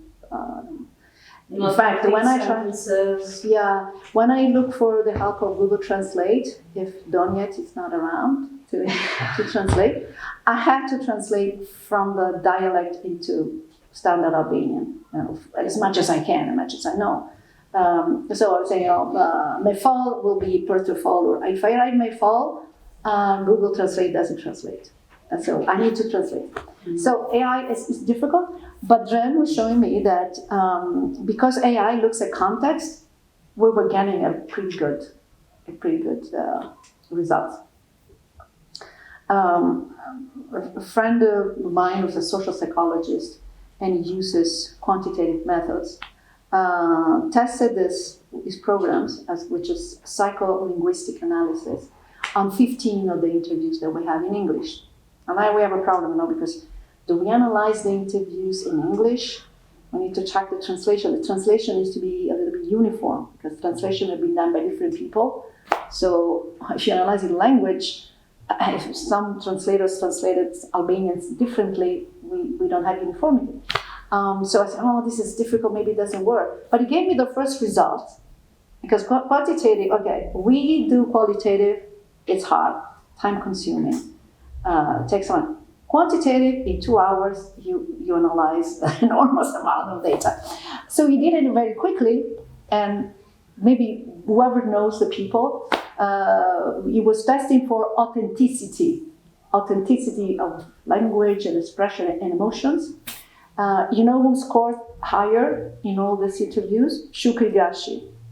Do you know her? Shukri Gashi. Shuki, of course. So Shuki is incredibly honest, straightforward, wonderful woman. We all know her. So she scores very high on authenticity. Do you know who scored lower? Adam Gabrowski. Always politician. And I think he was problem corruption. Was he in jail? So even with incomplete, with something, the program managed to check. And because we know everyone in the interviews, it was funny for me to test it. And you kind of, it makes sense. The Shuki will be would score so high on authenticity. How do we get from there? Okay, but even though you can use this stuff, take notes on your discovery. You do discovery immediately. In the first 3 interviews, say, oh, look at this. No. So you can develop those themes a little bit more, because otherwise you're in trouble when you do the narrative. If you have thousands of interviews, then you get lost in the details. But then also themes will help you to go back to someone. If you need, something is important and these people just talk about it and they reveal something, but then you move. One mistake that we as interviewers do sometimes, because you want to get to the point, somebody says something and you change topic. No. If that topic is important for the person, you have to dwell on that, because you get more out of the interviews. That's why I always suggest not to have questionnaire, not to have a list of questions. Just have a list of topics. What do you want to know more? I want to know about this event. I want to know about this year. But if you have a question and you say, oh, I like to ask this question, maybe keep the question at the end. And after the interview is done, you say, oh, okay, let me ask these 2 things. Because then you change the direction of the interviews. Again, quoting Sandro, interview means inter means between 2 people. So you participate in interview. Don't be afraid of saying something that is also your point of view without being leading, without asking a question that the person has to answer what you want. But without being leading, don't be afraid of putting a little bit of yourself or what you know, or what reaction is to what the person is saying, because you always get more. So Anita, you also did all the interviews. So I just finished a book in Italian, but it will come out in Albanian, on the Trepsha minor strike. And I used all the interviews that Anita did. Usually it's not done like that, but that's what we have, okay? So usually I should write about my own interviews. So but those interviews are text. So it's oral, but mediated by the interviews. Double mediation, had to be translated into English. Triple mediation, the book is in Italian. So look at all the levels of passages, but hopefully we get to. And these interviews were very good. What she found was very, very interesting. But when I read that, oh, maybe we should have gone more, back to that. So when I say, how history never ends, you always, whenever you finish, you always want to do more. So it's good to start writing notes as you do the interviews, because then you are in the position of interviewing again. But just very, so if I wanted to write a history of the strike, and here there were, I used 30 interviews, 24 is yours, and 6 from the project that someone else did. It was only written, so I have no recording, nothing, only in Albanian. But with 30 interviews, you can tell a story. You can tell a story. You have all the angles. You have the directors, you have the miners, you have the technicians, you have, well, we didn't have the Serbs, because that's another thing. It's always when, especially in post-conflict society, we do something dramatic. It would be nice to have the perpetrators too. It's good to have another, not because all points of view are the same, perpetrators are criminals, but it's good to know what were they thinking. What were they thinking? Why did they do that? It would be better, and it's almost never possible. For instance, I don't know any study, any whatsoever, of survivor of sexual violence that has interviews with the perpetrators, because even they know that they've done something that is not justifiable. You can interview the enemy in a war because they're fighting a war. Okay, but perpetrators of sexual violence, no. Nobody admits that they did it. So unfortunately, we are without that. Right? For Trepča, there's no perpetrators of anything. The miners were there. But also very difficult because there is no collaboration or no collaboration with Kosovo projects, research projects. So that's another story. But what did I learn? So the Trepča miner strike was the first, people say the first nationalist strike in Kosovo, because that's what it was only Albanian miners and engineers and managers against Serbia and Yugoslavia. They wanted to have the resignation of the puppet leaders that Milosevic put there. What you learn from the interviews is actually not true. Not true. Because almost everyone says, especially two people, nationalists, but they say, well, we were in Yugoslavia, okay, the system was like that at the time. We didn't want to separate. We just wanted to have an equal position to other people. Working at Trepča in Yugoslavia was great. They had the best salary in Kosovo. They said that with our vouchers, I don't know what the vouchers, we could go anywhere and buy things on credit because we were Trepča. Trepča is Trepča. So there was the pride. So, and what I found out actually, they were defending Yugoslav self-management. They said, well, the factory is ours, we are the workers, we run the factory, not people from Serbia, right? So they were Yugoslav in a way. Things change later on, but it's a little bit more complicated than saying this was the first nationalist movement. It wasn't. It was more complicated than that, and the connection between the workers and the managers were very strong. And the managers were Yugoslav. Adi Zabrashi and Goran Kavaja, the managers of Trepča and Stari Targ, believed in the system, believed in certain self-management, believed that they were doing something for Kosovo. And you really know, they tell you, this is what we were doing. They could say something different now, right? They could say, it would fit more the Kosovo narrative, we were the first patriots. They don't say that. They say we were defending our rights in Kosovo at the factory, because we were the workers, and workers ran. There was another big invention of Yugoslavia, never worked, but self-management was that. It doesn't work, single enterprises, single factory don't have an economic policy that works for the country. In fact, what they did, they only increases the salary and increase occupation. It's good for the factory, but it wasn't good for the economy of Kosovo and Yugoslavia. But that's another story. So this is for me, this was the revelation from just reading interviews that Anita did. They were very extensive and they're very rich with information. So give another, and what does it tell you? That actually the collapse of Yugoslavia in Kosovo could have been avoided. Could have been avoided if Milosevic had been stopped. There's the weakness of the leadership. The interview with Hüsamettin Azemi is a masterpiece. So she managed to interview someone who was in the leadership of Kosovo put there by Milosevic. So that's a very interesting, because the way he is both ashamed of his position and tries to justify it. And he has to climb on walls to justify what he did. But his memory is very interesting because he actually tells you everything he did.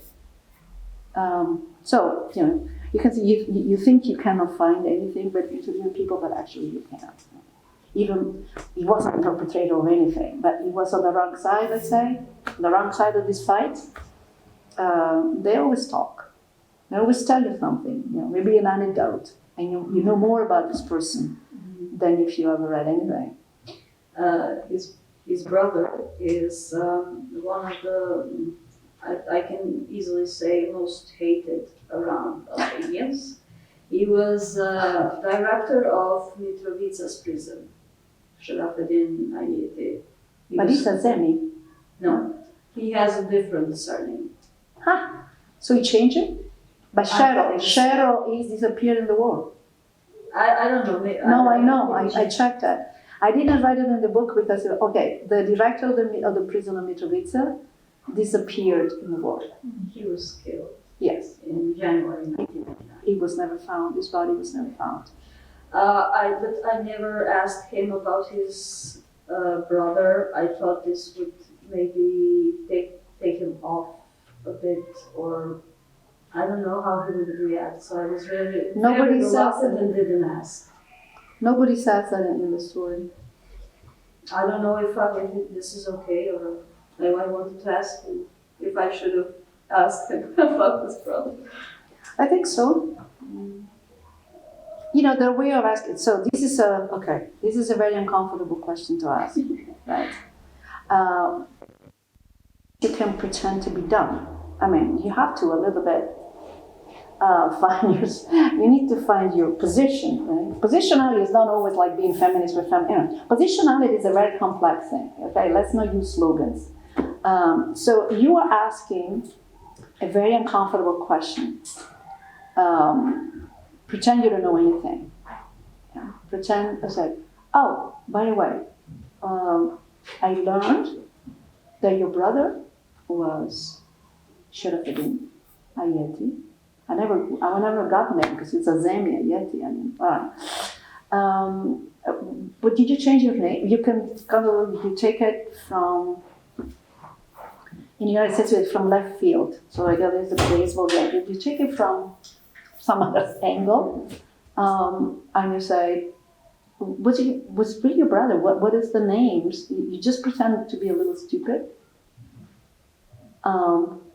Not stupid is not the right word. Naive, like you don't know. You don't know. And you can play stereotypes. You're a young woman. I don't know. I don't know this. You're young, so you were not there in the 80s. It's really true. What is it? What happened? And see, the person gets mad or refuses to answer, but maybe not seeing that guy, he would like to justify everything. Seeing the way, reading how he answered your question. So it would have been good to ask. Maybe you can go back. Because this is another line of story. The guy disappeared. But everyone talks about him. Like Batia Brashi, as is Brashi's widow, she talks about him like a shadow. Because they were all from it. So this is, in Rwanda, was particularly horrible. But Kosovo is a small place. They all knew each other. they were all friends. They knew each other. So Bakhtir is talking about Sharafuddin. She called him Shero because they're from Mitrovica, so they probably went to school together. If you are the same generation, you went to school together, you know each other from school, then he becomes a torturer and you become something else. But as a matter of fact, all these people, they're all in the Yugoslav nomenclatura. So they were all the same level. Just one worked in the prison and the other one worked organizing women. Okay, so different context, different responsibilities, different guilt, but they were all together. And there's a lot of explaining to do. But I think you should have asked. Everything you know, you should use in the appropriate way. Yeah. And you should have, we constantly do that, right? In our life, we shift positions. You're not the same. You're sitting like this with me. You're sitting differently with other people, your friends. You're constantly shifting positions. This is what Goffman talks backstage and front stage. There's a front stage. We always have a front stage. The way we present each other, we present ourselves to the public. But we have different publics. You present yourself this way to me, to your advisors, to your family, to your friends, to people you don't know. We shift all the time, so you can shift in an interview. Yeah, I know he was really hated because every political prisoner mentioned him, that he was terrible to them. He had this kind of, he never laid a hand on them, but he had this kind of arrogance, and he tried to irritate and provoke them as much as he could. He had this kind of, one of the guys I interviewed, he was mimicking him, and it was really good and funny, but really, I've seen that he was, I think with all the people I interviewed, I think this one was the most hated. Well, the director of prison has lots of responsibility because he doesn't torture people, but he has people underneath him. He doesn't have to torture people because he tells other people to torture them, and he tortures them psychologically. There's a lot of psychological torture in prison. You don't need to beat up people to be a torturer. You can just threaten them or their families. Yeah. Because you're in there and they're outside, so you have no control Yeah. on your life, on your time, on your capacities. Especially for a place like Kosovo, reinventing the wheel and you're trying to start a project. It's not really productive. I mean, there are so many people now that do oral history in Kosovo. Yeah. So you can't. And that's why In terms of partnership, to hire people to do oral history is like a waste of probably resources. Yeah. Since there are oral history, there's university students. That's what we are actually. We already have a partnership with the American University in Kosovo. We still do not have a partnership with the University of Pristina, but that's what we are kind of aiming to go for. And that's why we're discussing also with IETA, because exactly we do not want to duplicate this activities. Well, oral history Kosovo has a lot of. We have more than 10 years experience of doing this. Yeah. So that's why. And others have just jumped on the bandwagon, but I have no idea what to do with oral history, and they really think that oral history is about interview. When I hear oral history methodology, it's like, really? It's not a method. Oral history is not a method. Is history a method? No. It's a discipline, it's a field. They understand it's interviewing, but I see lots of oral history is a collection of interviews. That's not what oral history is. Interviews need to be interpreted. The project is not just, let's tell the story. Let's tell the story of this place. That's not what it is. Unfortunately, for the longest time, oral history was considered a lesser discipline because the important thing is history. But that now is like a fad, and like storytelling is. And I hear that's another slogan. It's like patriarchy, impositionality, all this intersectionality. There's words that are thrown in there without, you need to explain what it is. and it's not a methodology. It has a methodology like every discipline, but it's not about interviewing. No, I mean, when I spoke about methodology, it's just generally we are trying to set up the methodology for the institute and all kind of, because there will be this the different steps of collection, verification, processing, because interviews is just one part of the work, so we will be collecting. The idea of the institute is that there will be a collection point for all the evidence that there is from the war in Kosovo. So there will be collection of any pictures, photographs, videos, documents, anything that kind of basically shows what happened during the war. In the territory of Kosovo, we have a specified time frame. That's why we are trying, because the biggest problem that we have is also that there's been plenty of efforts from individual people, but then they've never been verified, they've never been processed. So even for a simple massacre, like just one, like if you kind of attend the homages to one, you see one person writes that there were 20 people killed, another person writes 22 people killed. So there is not like one unification. But now there is. The Kosovo Memory Book gives you all the information you want. Yes. Verified. Yes. Yeah, but that's one part. But then when we kind of look, because we were discussing also with Chandler, and there's the Kosovo Memory Book, but then there's also other efforts. And then when you compare, there is still some discrepancies. So this is the problem, that there is processing and verification. So maybe for one part, yes, but in general to look at the whole. Yeah. So The Kosovo Memory Book gives you verified killings. In the specific place and specific date, and who the person was, civilian or combatant, and his ethnicity. And this is being cross-checked. So those people died that way. Yeah. So it's pretty good.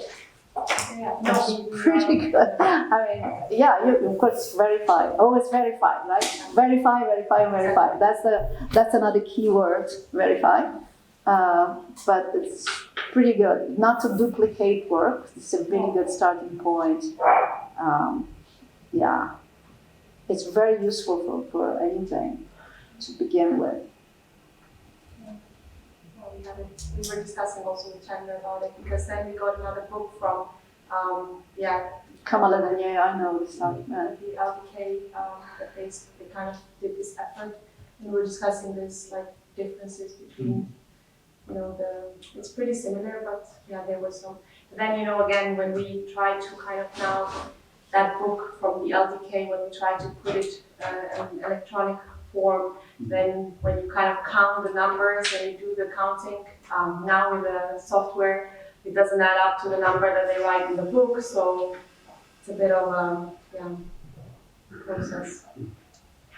Well, I see what It would be good not to have to go through this, because probably that stuff is not really too verified.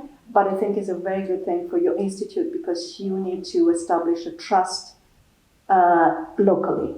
Yeah. So if someone locally produces something, you look at it, even though you know that probably doesn't add up too much, but it's good to hear all the voices. You will have a political, so now you see the register changes. You're running research for yourself, for your work.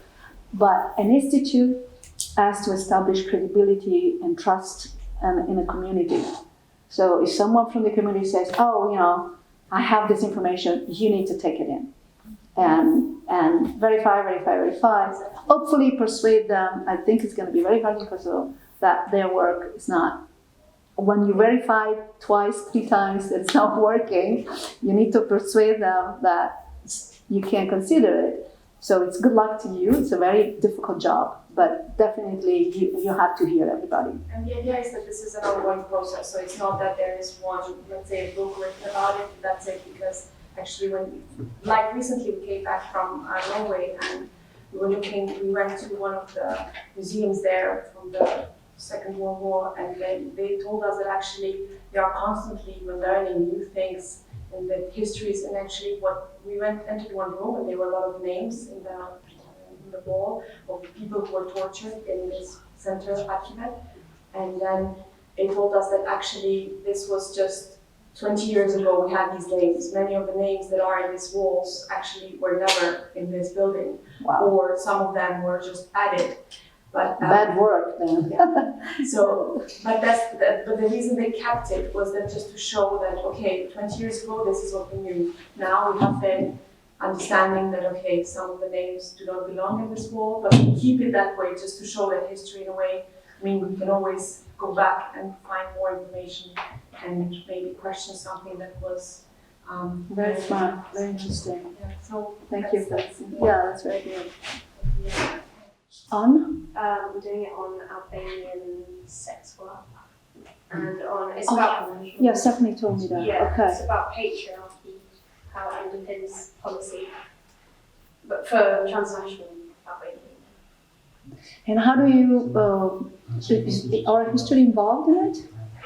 I haven't done No. research on that. How do you articulate patriarchy?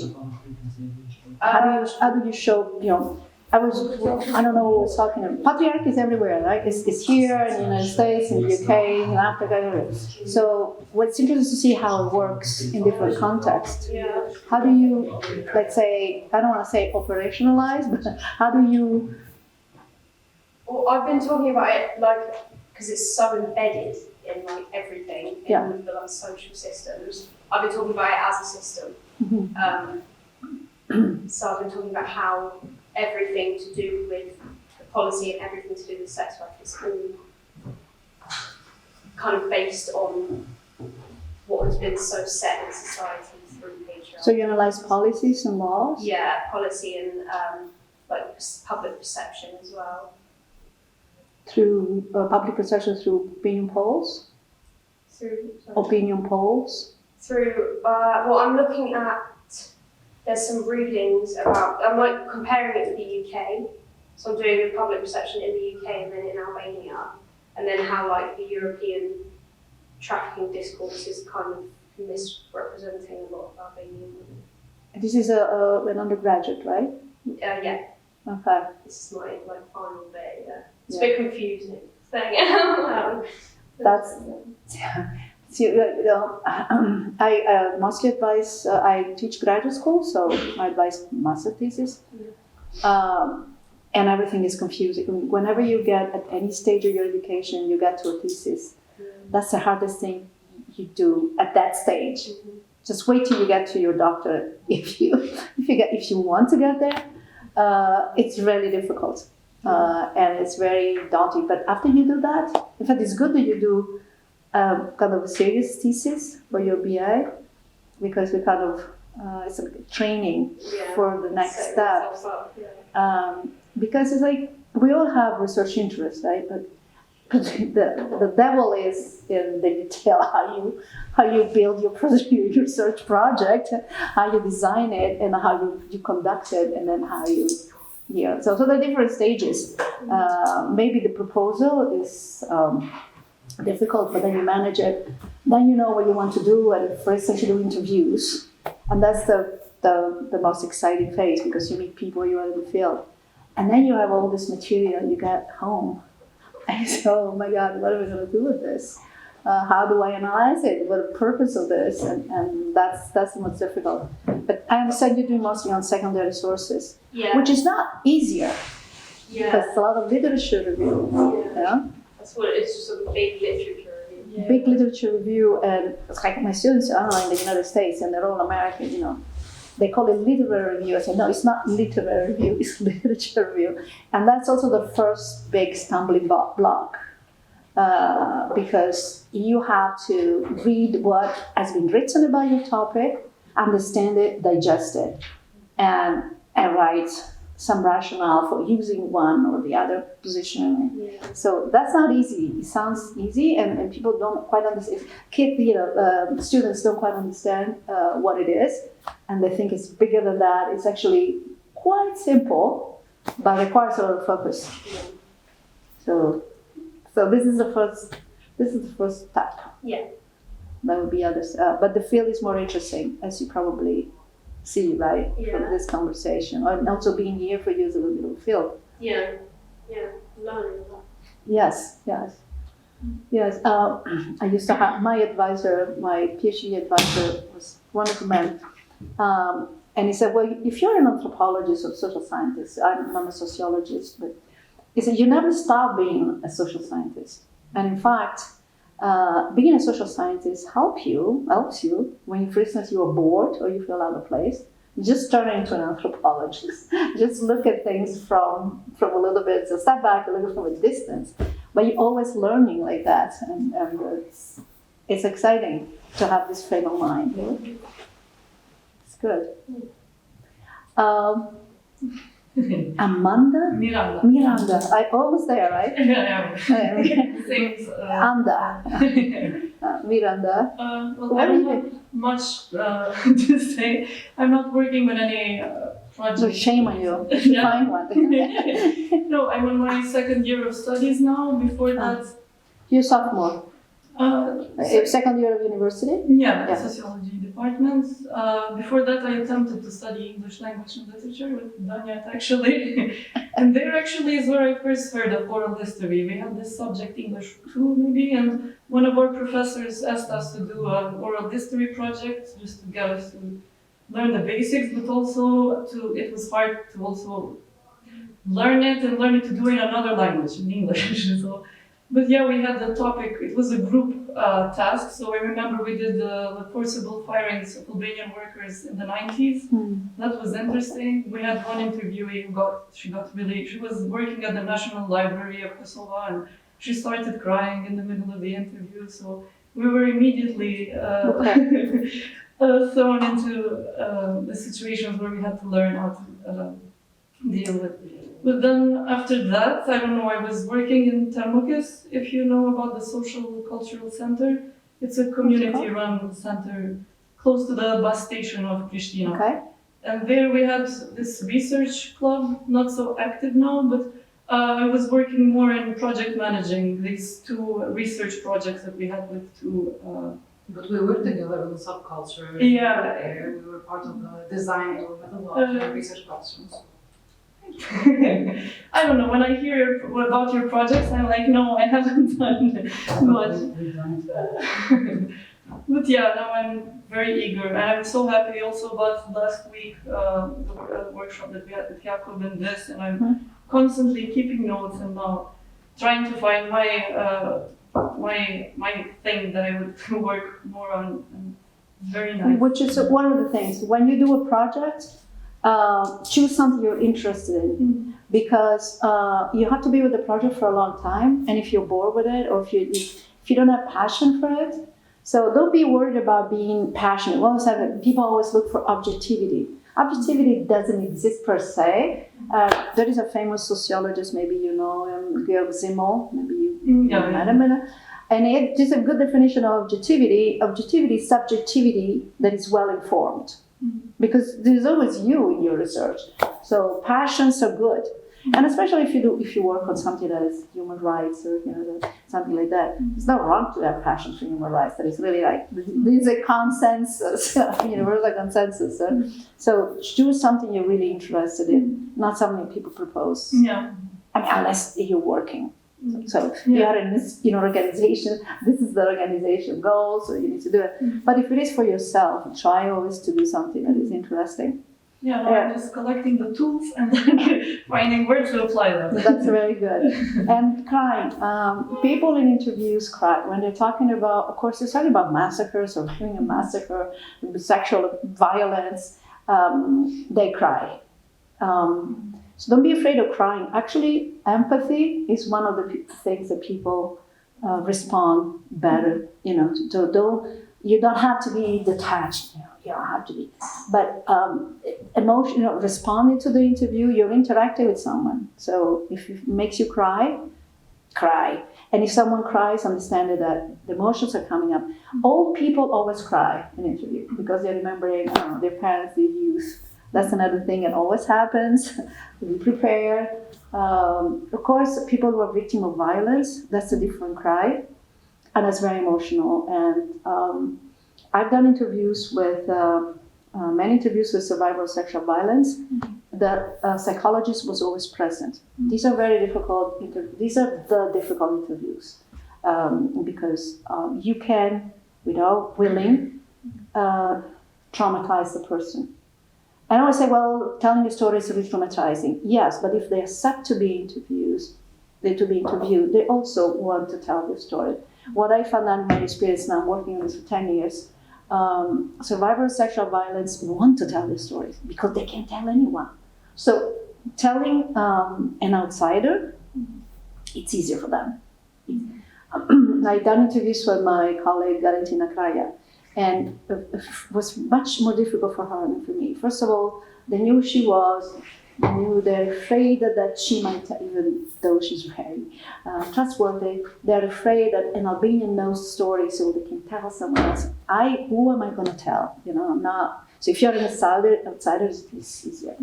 But ethically speaking, interviews with this kind of subject, it's better to do it with a professional. So when I done interviews with survivors of sexual violence, their therapist was there. And they knew when the interview was getting difficult, and they'd come up with water or just a pat on the shoulder, or they could hug them so they were reassured there was someone there. That kind of relieves you from the responsibility of interviewing. So honestly, selfishly, you want to have someone there. But it's very important for them to have someone they trust that is between you and them. So victims of violence, especially sexual violence, should never be interviewed alone, by you alone. And always, this is in general, always ask people what they feel more comfortable being interviewed, because space is important. If you interview, we saw people, people are being in prison and you interview them in a place that looks enclosed, and you might have reactions because trauma works in many ways. I'll tell you my little trauma. I dislocated my leg 2 months ago, and while I walk well and I have no problem walking, I have panic attacks. So I understand how trauma works. It's like you are in the middle of the street and you're walking well, and I have vision of myself collapsing, slipping and breaking and having the same problem. So I have to go home and lie down in bed so I know that nothing is going to happen to me. So I imagine I started to understand more what happened when people were really victims of horrible violence. Stuff comes back to you when you least expect it. Horrible nightmares, visions, flashes, and fears.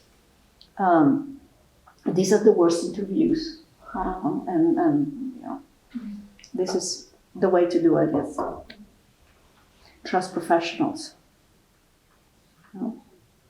And confidentiality. This is true for everybody. Not for our organization, because we film people. So once they agree to be filmed, they know that everyone is going to work. Actually, we had an amazing interview with an older man who told us fantastic stuff. But then he didn't want to be. He said, "I don't want to publish the interview. If just you can publish it in America, but not in Kosovo." I said, "Well, we'll put it on the web, so the internet, everyone can watch it." And he didn't understand. No, only America. I said, "Well, we can't control that." So we had to actually, we didn't publish the interview because he was talking about Tirari. He was still afraid, and once we finally asked him, and this is another thing, he was sitting on the sofa with his wife, and finally the wife slapped him on the shoulder, "Tell him the truth, tell him why." The wife's always good, it's good time. And he said, "Because they can come back." He was in Mitrovica, and this was 2016, and he's afraid the Serbs can come back, because they always come back. So if you live long enough, and you're being kind of suffer from some persecution after World War II in the 60s, and then the war in the 80s. And, well, they always come back. So the man is still afraid that Serbs can come back and do want to know what to hit. But so that's what. So the other thing about you're talking about more methodology. Anita was asking. So please ask questions if you have. Consent forms are very important. But even more important, so you always explain to the person you interview what the interview is about and what is the purpose of the interview and what is the use of the interview. That's to be clear. And if you write it down in half a page, you don't give people tons of stuff to read, they can sign it. So that's a signed consent form. But this is more to save yourself than the interviewer, right? Because you want to be sure that nobody's going to sue you. Or one better thing to do is to have it on tape. If you record it on film, ask at the beginning, before you ask, what is your name, when you're born, ask them, do you consent to this interview for these purposes? Because you have it recorded. Pieces of paper, you can lose them, people can, but this is like evidence that they consented to the interviews. Then there are interviews that people don't sign. For instance, all the survivors of sexual violence are interviewed. The letter of consent have been signed with initials only. And they are kept by the organization I work with. So I don't have those because they know who the people are and they will not reveal the name. Confidentiality for certain interviews is very, very important. You have to establish the trust that you're not going to tell people the name of the person you interviewed, and also so you won't tell. And you need to be sure that the person is not identifiable. For the interviews that we did with sexual violence survivors, for instance, we eliminated, because Kosovo is small, so eliminated every reference to the village they came from, even the number of siblings. If you know that someone comes from that village and has 8 brothers or I don't know, whatever, they know who the person is. So you need to eliminate, you need to be very careful when you write your book, your essay, or whatever. Eliminate references that can identify the person. That burden is on you. Yeah, they can also sometimes mention their name. So she said to me, Anita, don't do that, you have to. Yes, you have to erase the name in so that kind of stuff should be clear to you. As a rule of thumb, confidentiality matters. It matters a lot when you're interviewing victims.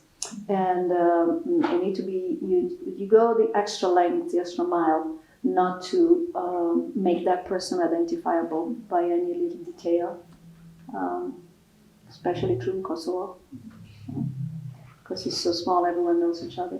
True. Yeah? Well, you're working with Chandler. Yeah, so I'm working with Chandler on this project, and actually Yeta informed me about it and said, there's this guy that wants to do this project, do you want to join?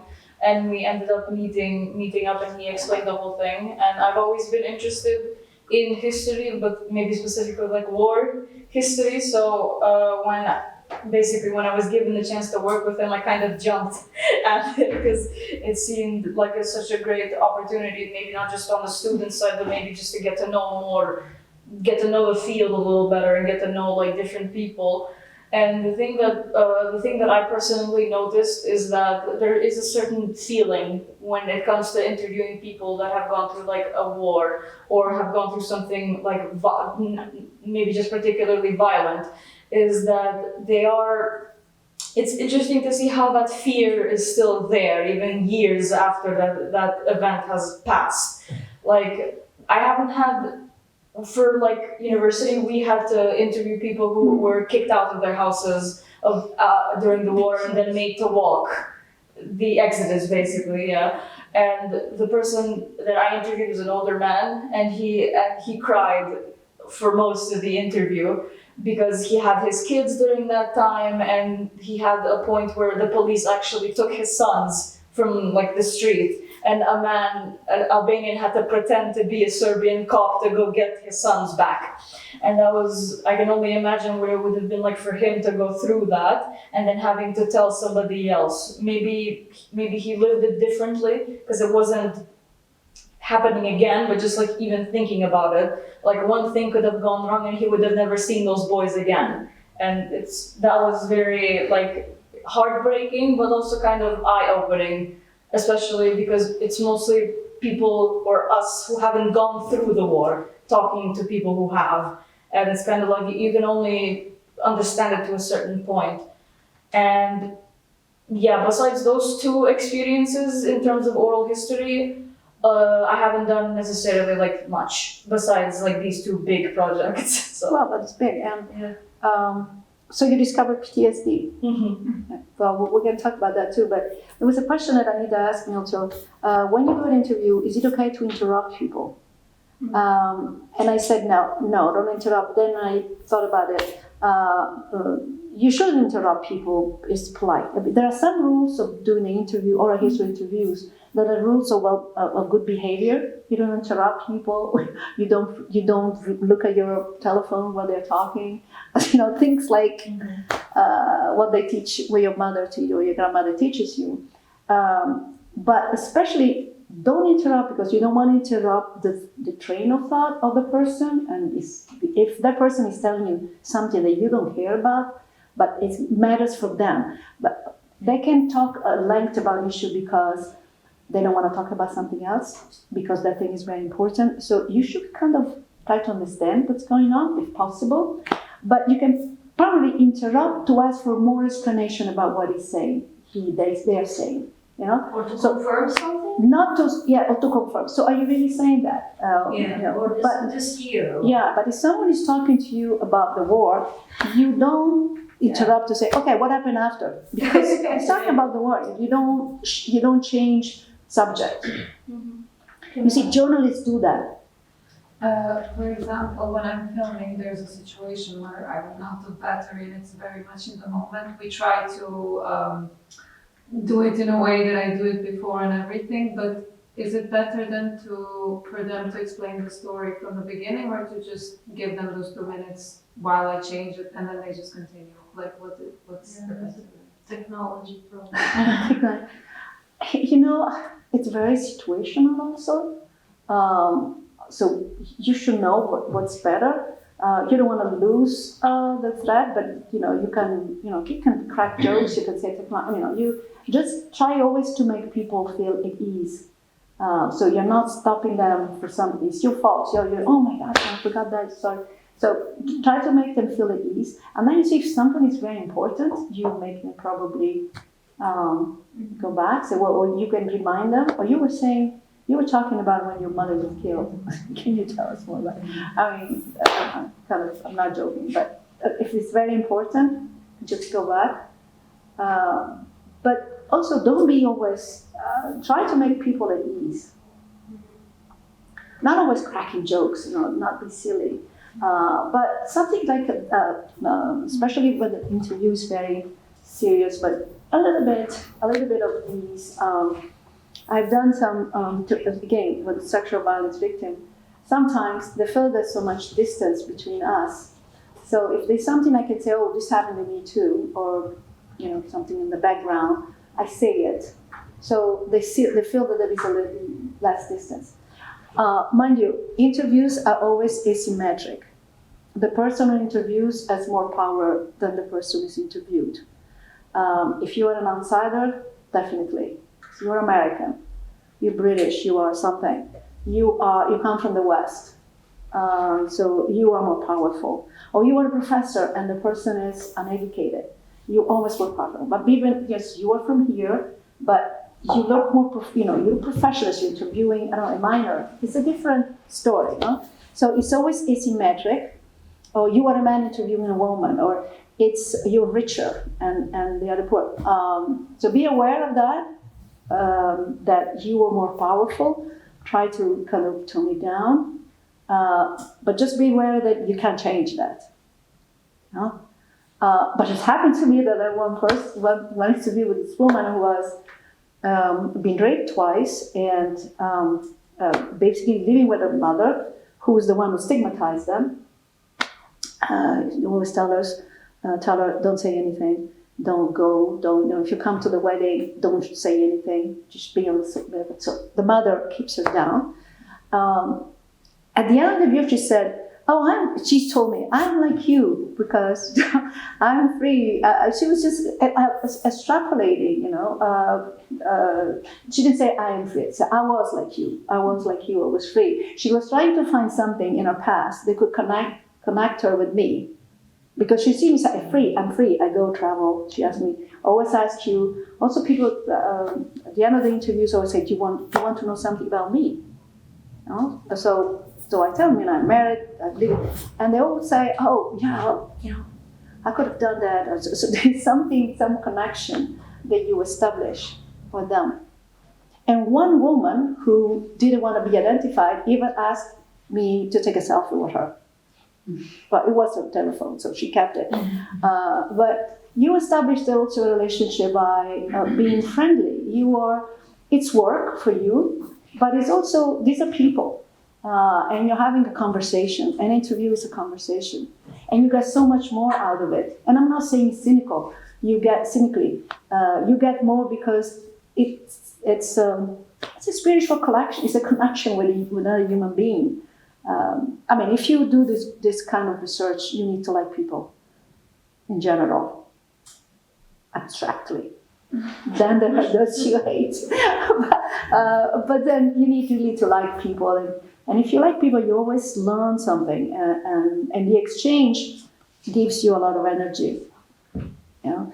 Well, interviews are very time-consuming and also draining. Right? After an interview, you're exhausted. Mm-hmm. But don't you feel that you have, I'm talking to her because I've been working, don't you both feel that you have something more out of it? Sure. There is an energy that comes out of talking to people, finding out. I don't want to let Donyet go free because Donyet is our pillar because he does excellent translations in English, but maybe you can tell. Would you be interested in doing some research, or what would you like to research if you did? Something we've talked about the paper as well earlier. We would like to queer our archive a little bit because that misses here, but I just think it's a very difficult thing to do specifically here in Kosovo. I don't think so. Why? If we're not everyone is in the closet here, so.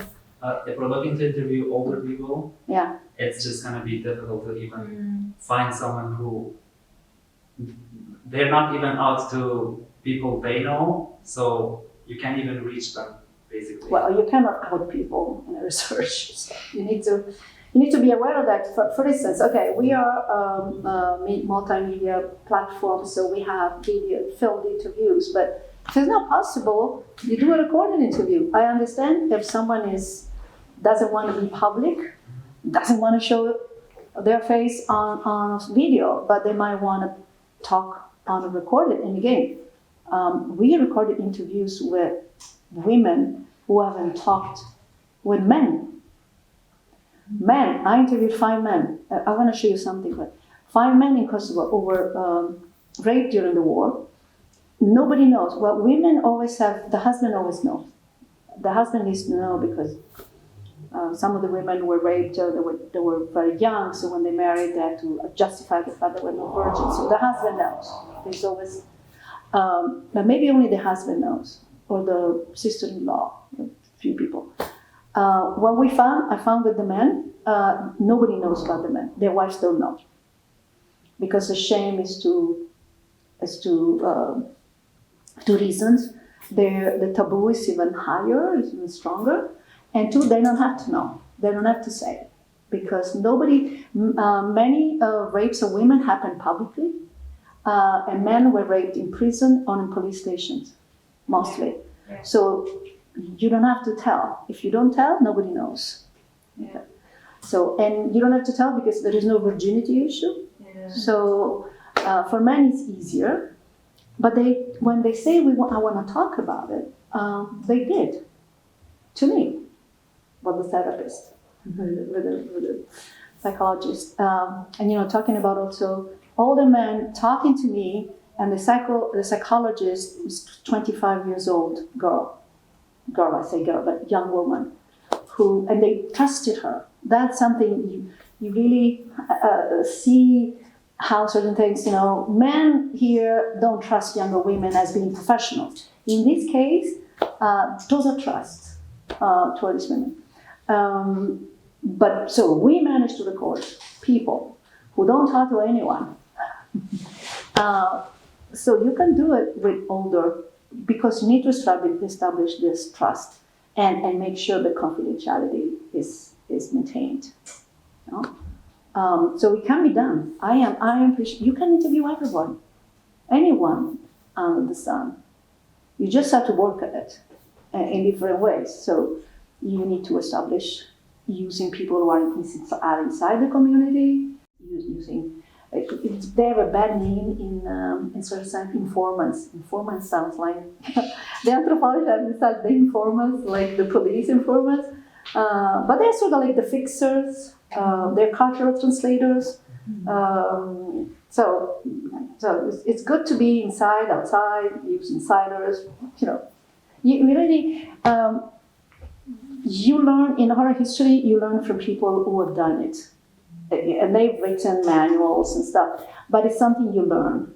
It's like a craft. Mm-hmm.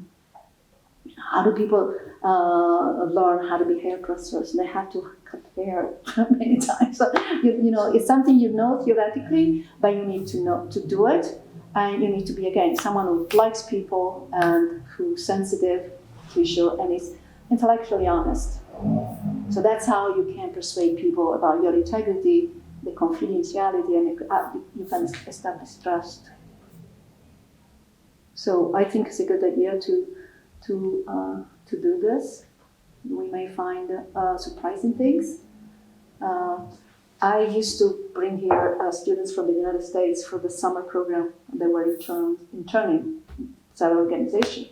I had two gay students that came with me once, and I was a little concerned. I said, "Oh, I don't know I hope it's okay." We're talking about 2010. And when we arrived, and the night of arrival, we had dinner all together, and one of them already had a boyfriend. Because they were staying in the dorms, university dorms. I don't know, there was some connection, or they found each other, I don't know. He was just moving in, and I had a boyfriend the same night. So we find surprising things that actually there's a lot of activity here that people outside the community don't understand. And there is a lot of freedom, perhaps even because the community is a little bit more hidden. The more hidden you are, the more things you can do. It depends how you feel about that, if that bothers you or not. So there would be interesting things to uncover, and I think it's a great project. So, are there questions? Because I want to show you something. Just and tell me if you want to have another break, or maybe we can, or tell me if you want to have a break and then I show you something, or if you want to continue and we can end earlier, whatever. I think we're good to continue. You're good? I want to show you, this is a research that I've done on survivors of sexual violence. Okay, I have to tell you, we interviewed with a questionnaire 400 survivors. A lot. This work was done with Medica Jacova, so an organization that provides these services to survivors. We interviewed 400. 400 with a questionnaire, we got quantitative data, so the large numbers. I don't want to show you everything. And then we interviewed 20 in depth, of which 5 men. Let me show what... the PTSD, since we were talking about this, this is happening 25 years after the fact. So this is what this woman says. When a neighbor mentioned Medica Jacova, says, well, you know this organization, she said, it seemed that I had all Serbs in front. Oh, this is good stuff. In front, it's too big. Well, in front of the balcony. I didn't let her talk. I didn't even listen to her. I ran downstairs and my daughter said, what is going on? Come on, let's go, because the Serb. She knows something, she talked to Serbs. So 25 years after the fact, just a mention of an organization was about brings back the event. This is this woman I was on the phone while she was in the market with her husband. I looked behind to check there was no Serbs. I told my husband, look, if there is a militia. Are there any Serbs? So there can be moments, like you say that the guy is crying, moments you are doing something else, you are at the market, and all of a sudden you're afraid that Serbs can be behind you. There's no Serbs around, but this is the man. This is the man who didn't go to his other daughter's wedding. He only went to his daughter's wedding. It was weird. That's another thing. You know, if you are the father of the bride, you have to go to the wedding. He couldn't go because if someone is behind him, if he feels like it's going to kill or rape him, he has this fear. Like a friend of mine, her father was a soldier, like with the KLA, and she said that she told me that every time, like at around 3 o'clock, like 3 a.m., he would wake up because of like any loud noises would just like send him like shooting out of bed. Yes. And he would look out the windows like to see if anybody was there. And I think. I know. That's so. This is the PTSD that you will find. Let me see if I can. I don't know why that slide was. I can do this. I think this Yes. you can read everything. Question. Yeah. But when you were like interviewing these people, did you ever have like an instance where you had to like stop the interview because they were having like very high emotions because of the PTSD, like having a very bad episode? Well, they stop. Okay. They can stop and have difficulty breathing. Yeah. One guy, they're all heavily medicalized. Mm-hmm. All of them take. Like for the PTSD. For depression. So the quantitative data help us measure. There are some measures of PTSD, depression, anxiety, and they all score very high. I mean, these people are depressed. It's not surprising, right? So they take medication. So they will stop to take medication. So this man, actually the first one, so this is being analyzed by a psychoanalyst.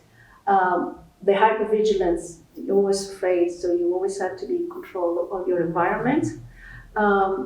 This man, the number 10, he was 10 when he was raped. They were raping his mother, and she was shouting, so he ran to see what was going on to his mother, and they got him too. So he's now 30 years old, and that. Also because so the data that we got from the quantitative was there were people of all age, from 9 till 65, which we don't think. So that's another thing that would be important to kind of dispel the taboo here and the rape myth that only beautiful women are raped. Actually, men, children, old people, everyone. Okay, this is the dreams. The night is the most difficult because in the dreams you dream stuff. You know, this is being analyzed. The PTSD happened to people who went to war, soldiers. But soldiers also killed people, but they didn't kill anybody. But that's what victimization. What victimization come from? Let me see. I want to show you a particular thing to show what it gives you. Avoidance. Okay. This is complex PTSD. The now small analysis is more important than PTSD because complex PTSD is a continuous thing that happens. It includes the disturbance, the impossibility of living, basically, it explains, of living in society. But you can read it.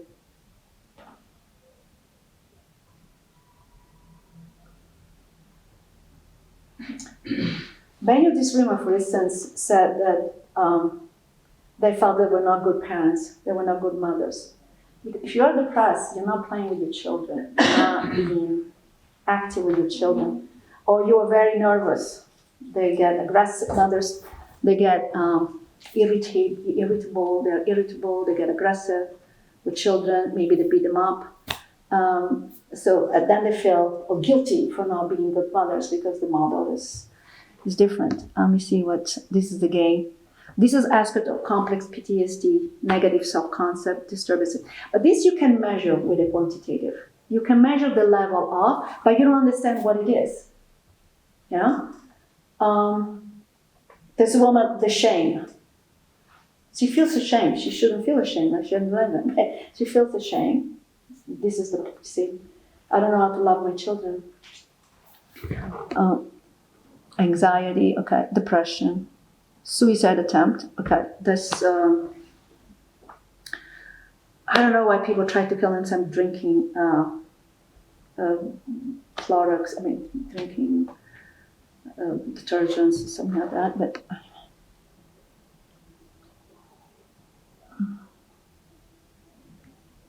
okay.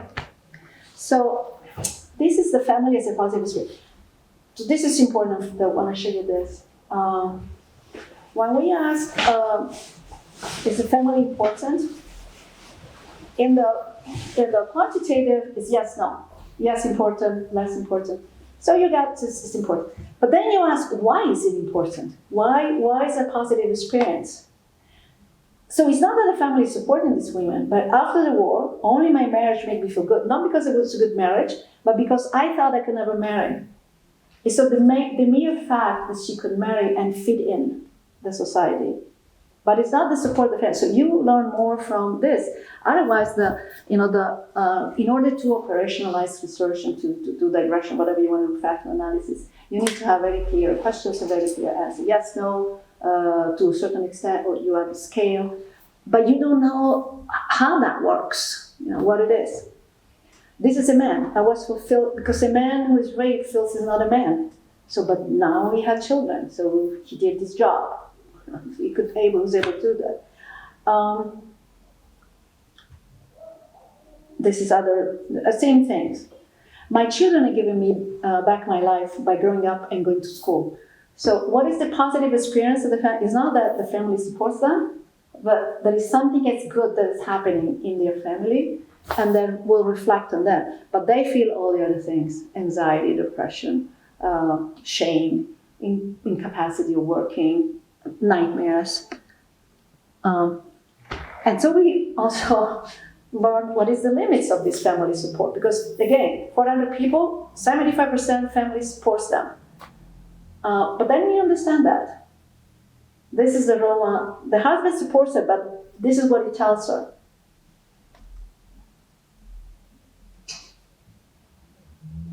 He said, bury it. So he never mentioned, she can never talk to him about something that's so important to her. Oh, this is also important. My husband is supportive if nobody else knows. If someone knows, the husband stops being supportive. So,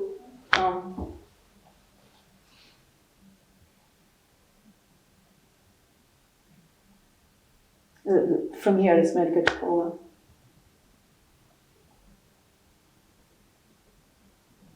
It's the support of the family and the husband is very conditional. But you only know that, so if you want to intervene to do something with these women, you need to know this. Because if you do the quantitative, you get a lot of information, a lot of data, you don't know what the intervention should be, how, what is going on really.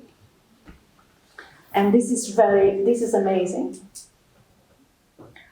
This is a woman, the Serbs carved a cross on her face. Many survivors have been branded. They not only were raped publicly, but they were also branded.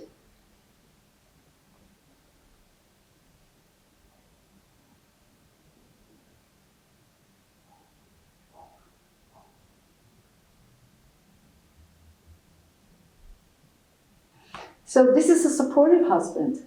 But then he could say something. And he didn't mean that. He just wanted to make sure that the brand was hidden, was covered. And for her, he's already putting her down, obviously. And this is also, we say, do you feel acknowledged? Yes. But then you understand, so we came up with this distinction between a thin and a thick acknowledgement. A thin, superficial acknowledgement and a real one. Yeah, you can actually read it. So this is their knowledge of TV because now the issue is being discussed on TV, but they're watching TV with other people. And the debate is not all positive. If you're watching these programs on sexual violence, the audience might be your family, these are whores. And also Vasfia Krasniqi is really burned. They should stop her. Someone should tell her, for your own good, don't do this anymore, because she's under a lot of pressure. She had to publish, for those of you who don't know, Vasfia Krasniqi is the only woman, there are two, but it's the only woman who showed up on TV and said, this has happened to me. This is my face, this is my name. And she can do it because she lives in Texas and she's married to an American. That's the other complicated thing. But she said it, but when she came on TV, she had to show she had to post on Facebook pictures of her daughters to show that those daughters were born 10 years after the war. Because people were making comments that she had children from rape, from Serbian rape. So the chit-chat in Kosovo is very... And this is a brother. We interview also fast. We are brothers as we are supporters. So conditionally, I say anonymously, from those people who will suffer. In public, never. So there will be people who go to them and say, we really, sympathize with you because it's happened to us. But then they don't do it publicly. Now, this is what they want. Yeah. So there are Kosovars who go abroad and they talk about sexual violence, but they don't do it at home, where they live.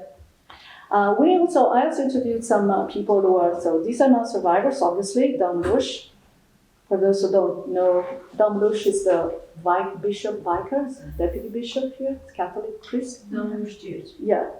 Nafi is Vasfia's brother. Besa Ismaili is an important member of the Islamic community, a woman. This is what they want. Nafi says, when the Oja goes to the mosque, instead of the hat he wears, okay, he should put on all these hats and say, I'm a rape survivor.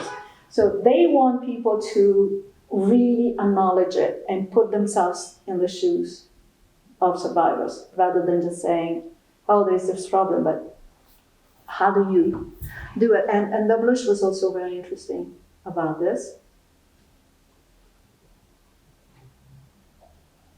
And Besa also, very important. She organized one Friday, all the Ojas had a sermon to support victims of sexual violence.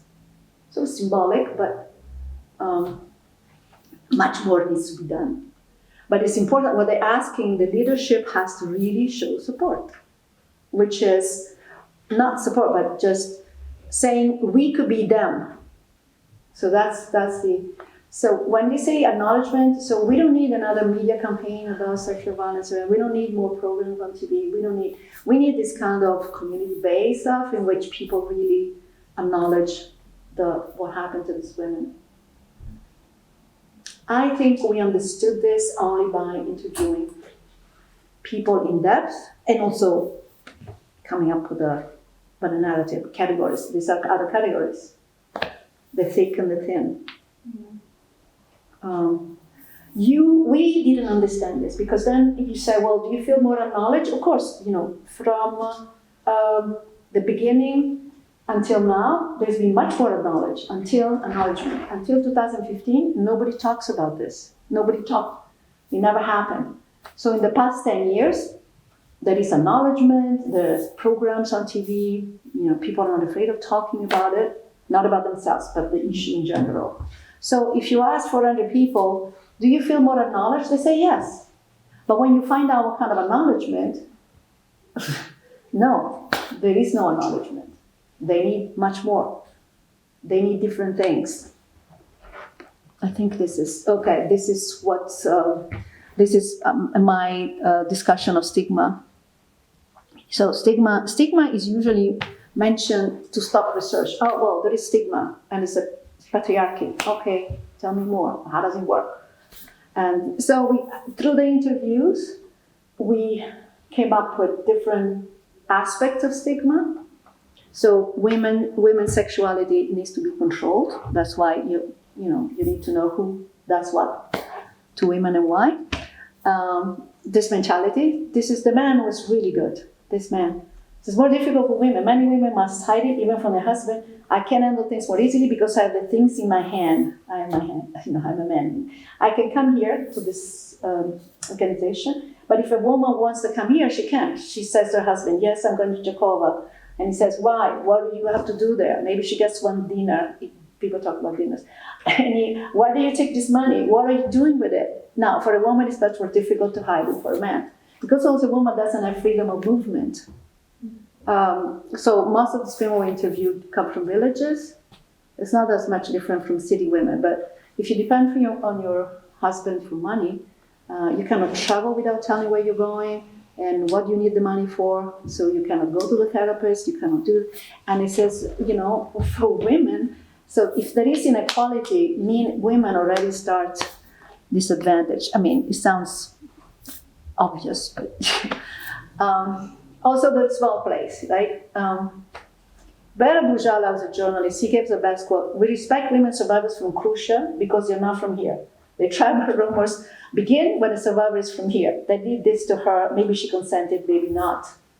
So they say, well, he's from Klina. So, well, if something happens in Krusha, okay, poor women. But if the woman in your village, you don't want to acknowledge it because the problem is the Rethi. Yeah. The Rethi.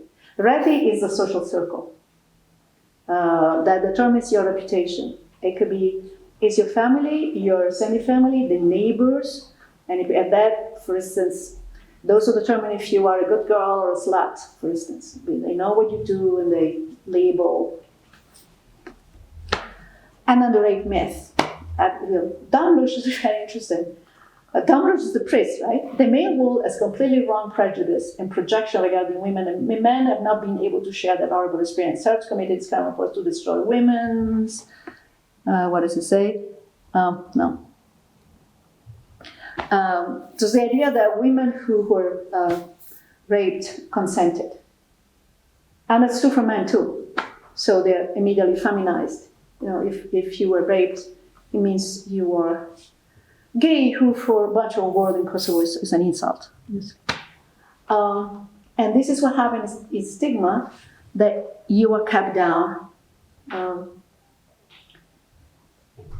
This is short. If they see you this way, if they see you are upset, they say, she's like that because it happened to her during the war, or this is a whore, she's bad.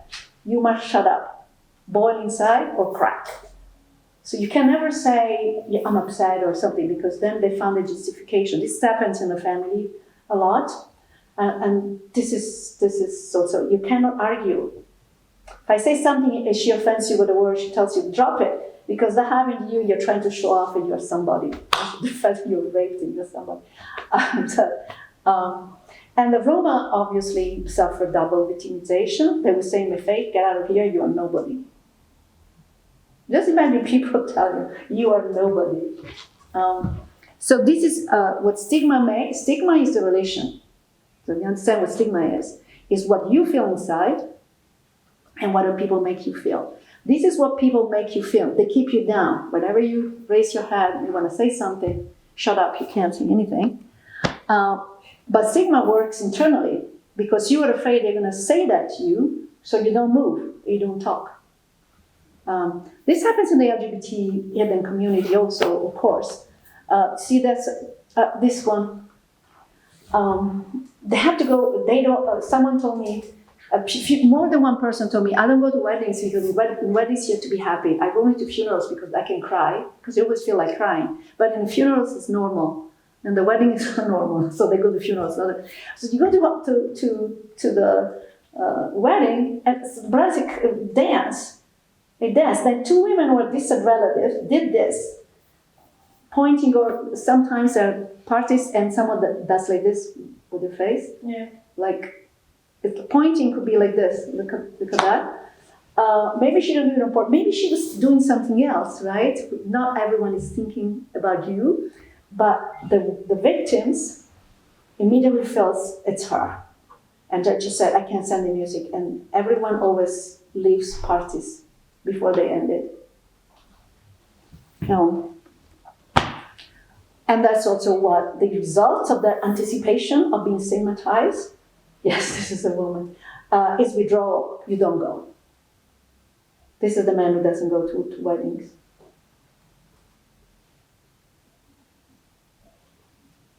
You see, everyone goes to funerals.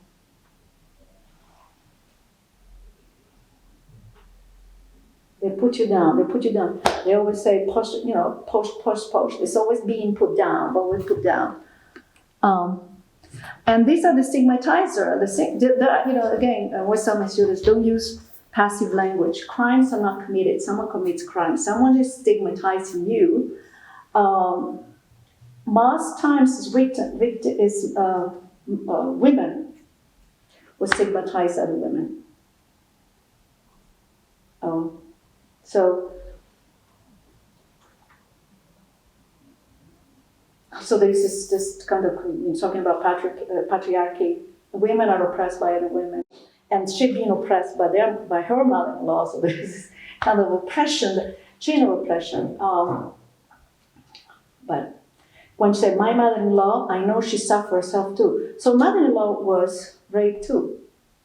This also happens because does men marry women who are being raped because of there is, let's say, dishonor in their family, because the women in their family were raped. So it's total PTSD. I mean, the whole family is a disaster, and we should address this issue rather than do media campaign.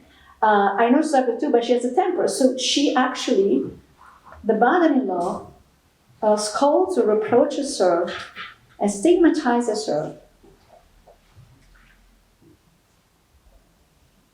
Yeah. So don't be identified. Everyone is afraid of being discovered. Again, the red thing. Okay. I think this is enough about violence. But I wanted to show you what you can discover from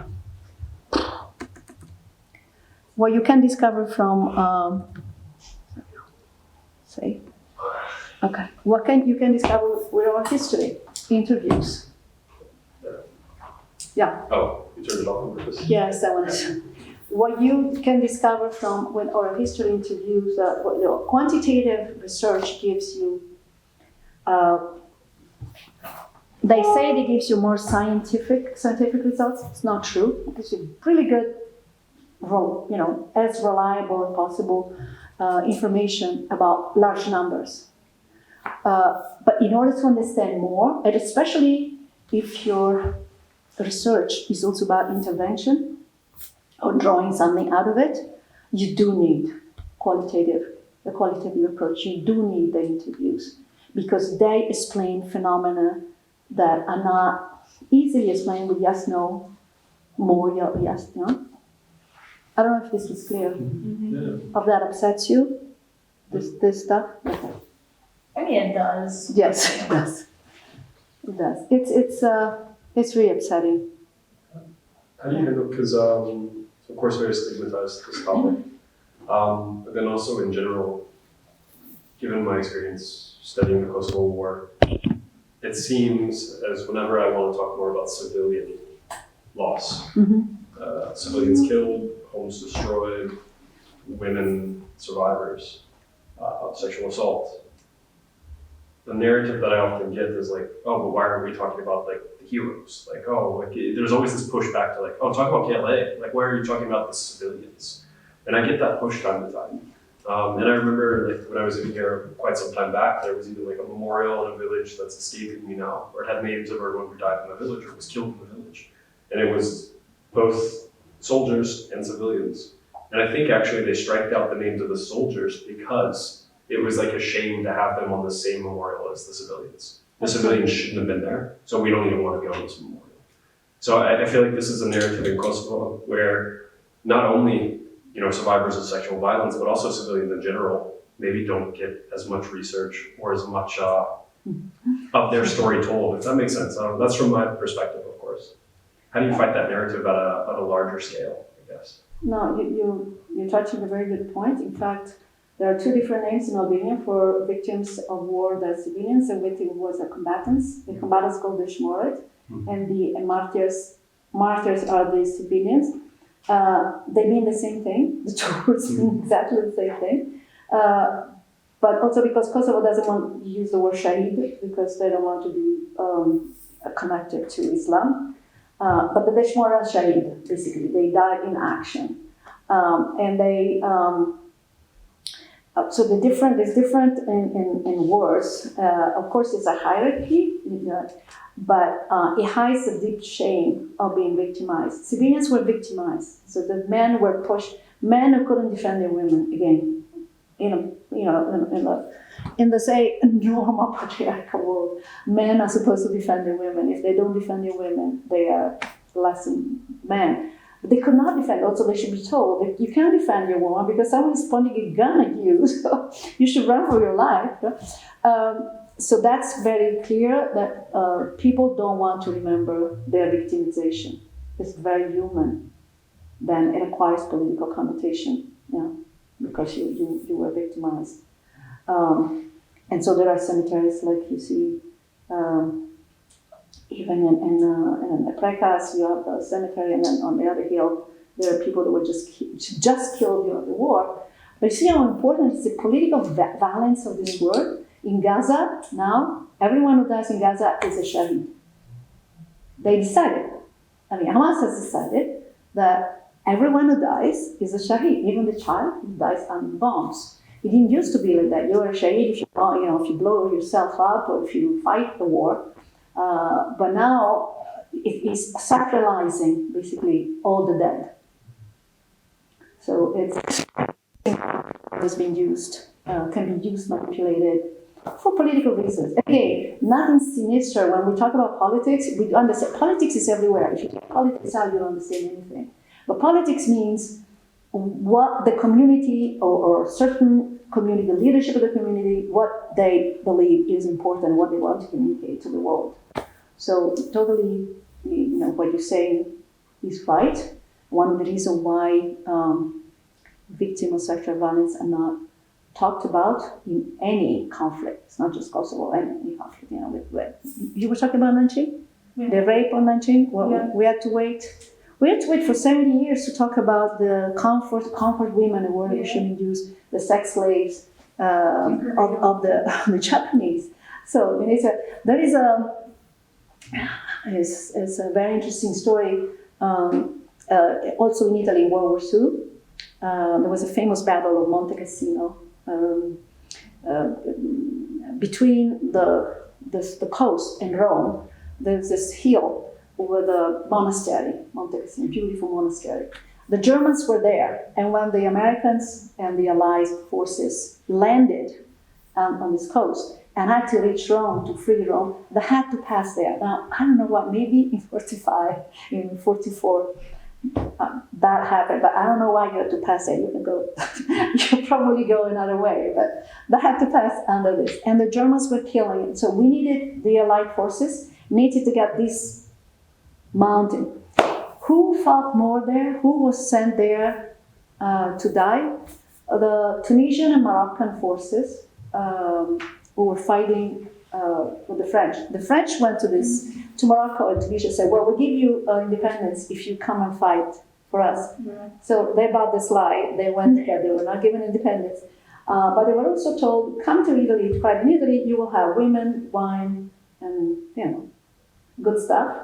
And they died. They really died because they were sent ahead. So this is the mountain with the cannons, and the Moroccans are sent ahead. We are not going, you go.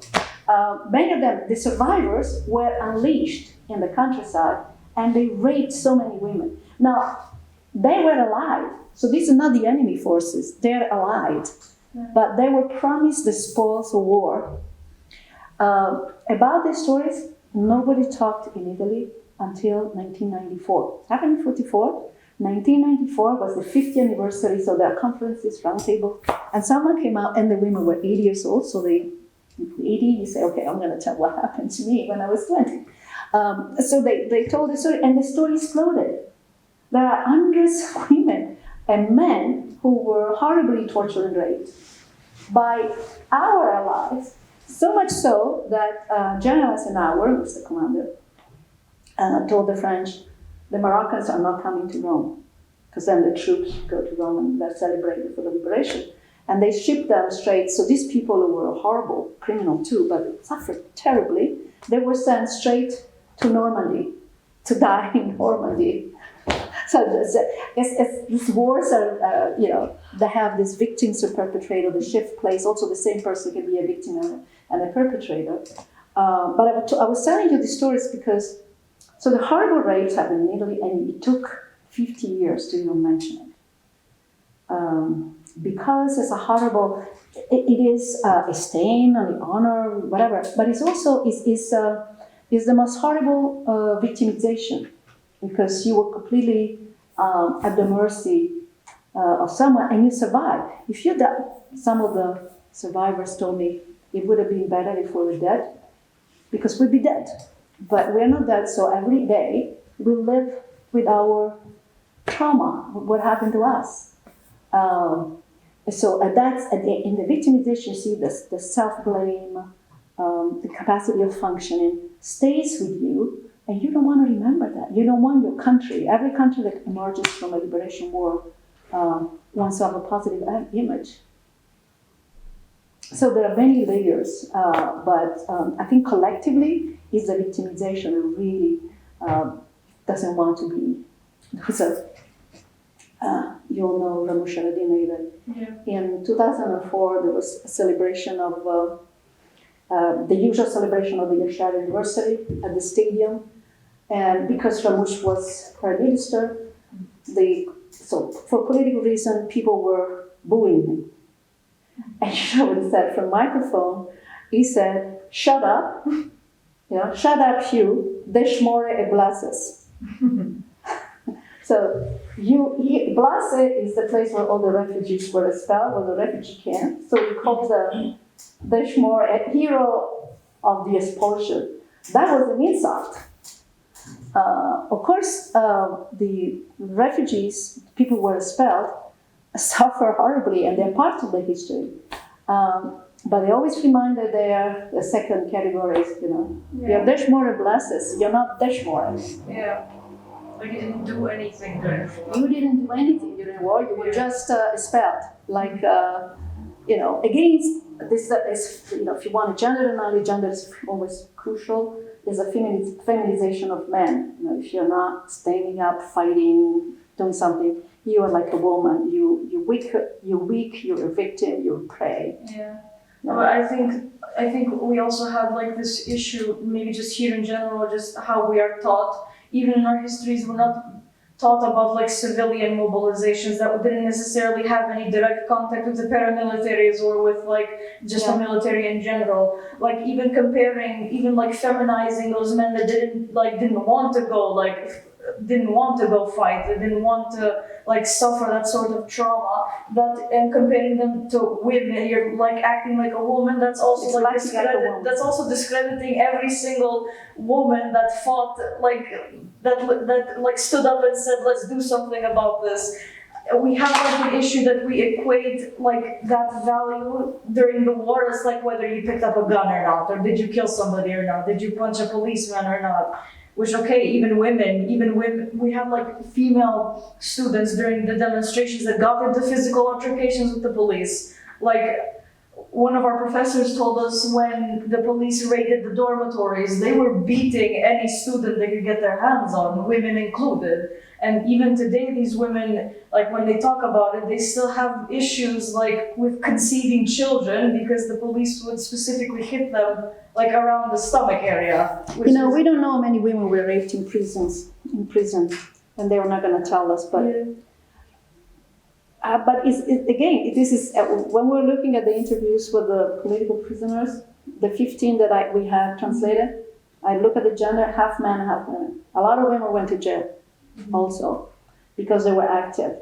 But as we all, I think now we're learning, and we need to fight binary, conceptualization, what we need to fight is this dominant binary conceptualization: women strong, aggressive, and evil, and women good, victims, and weak. None of this is completely true. There are good men, evil women, strong women, weak men. There is people, they still, those two binary conceptualizations still work, because you learn as a man to be something, and as a woman you are taught to be something else. But if you look at that, for instance, this is statistics, good statistics. 30% of armed groups, not army, armed groups, guerrilla groups, are women. So women are fighting on the front line. They're not just messengers, cook, or nurses. They shoot guns. It's a nice documentary. I love this, called Las Sandinistas. It's a documentary on the Sandinistas. Did you watch it? I know about them, but I haven't seen it though. I know what you're talking about. Well, the woman who, basically there was a big attack on Managua, very famous.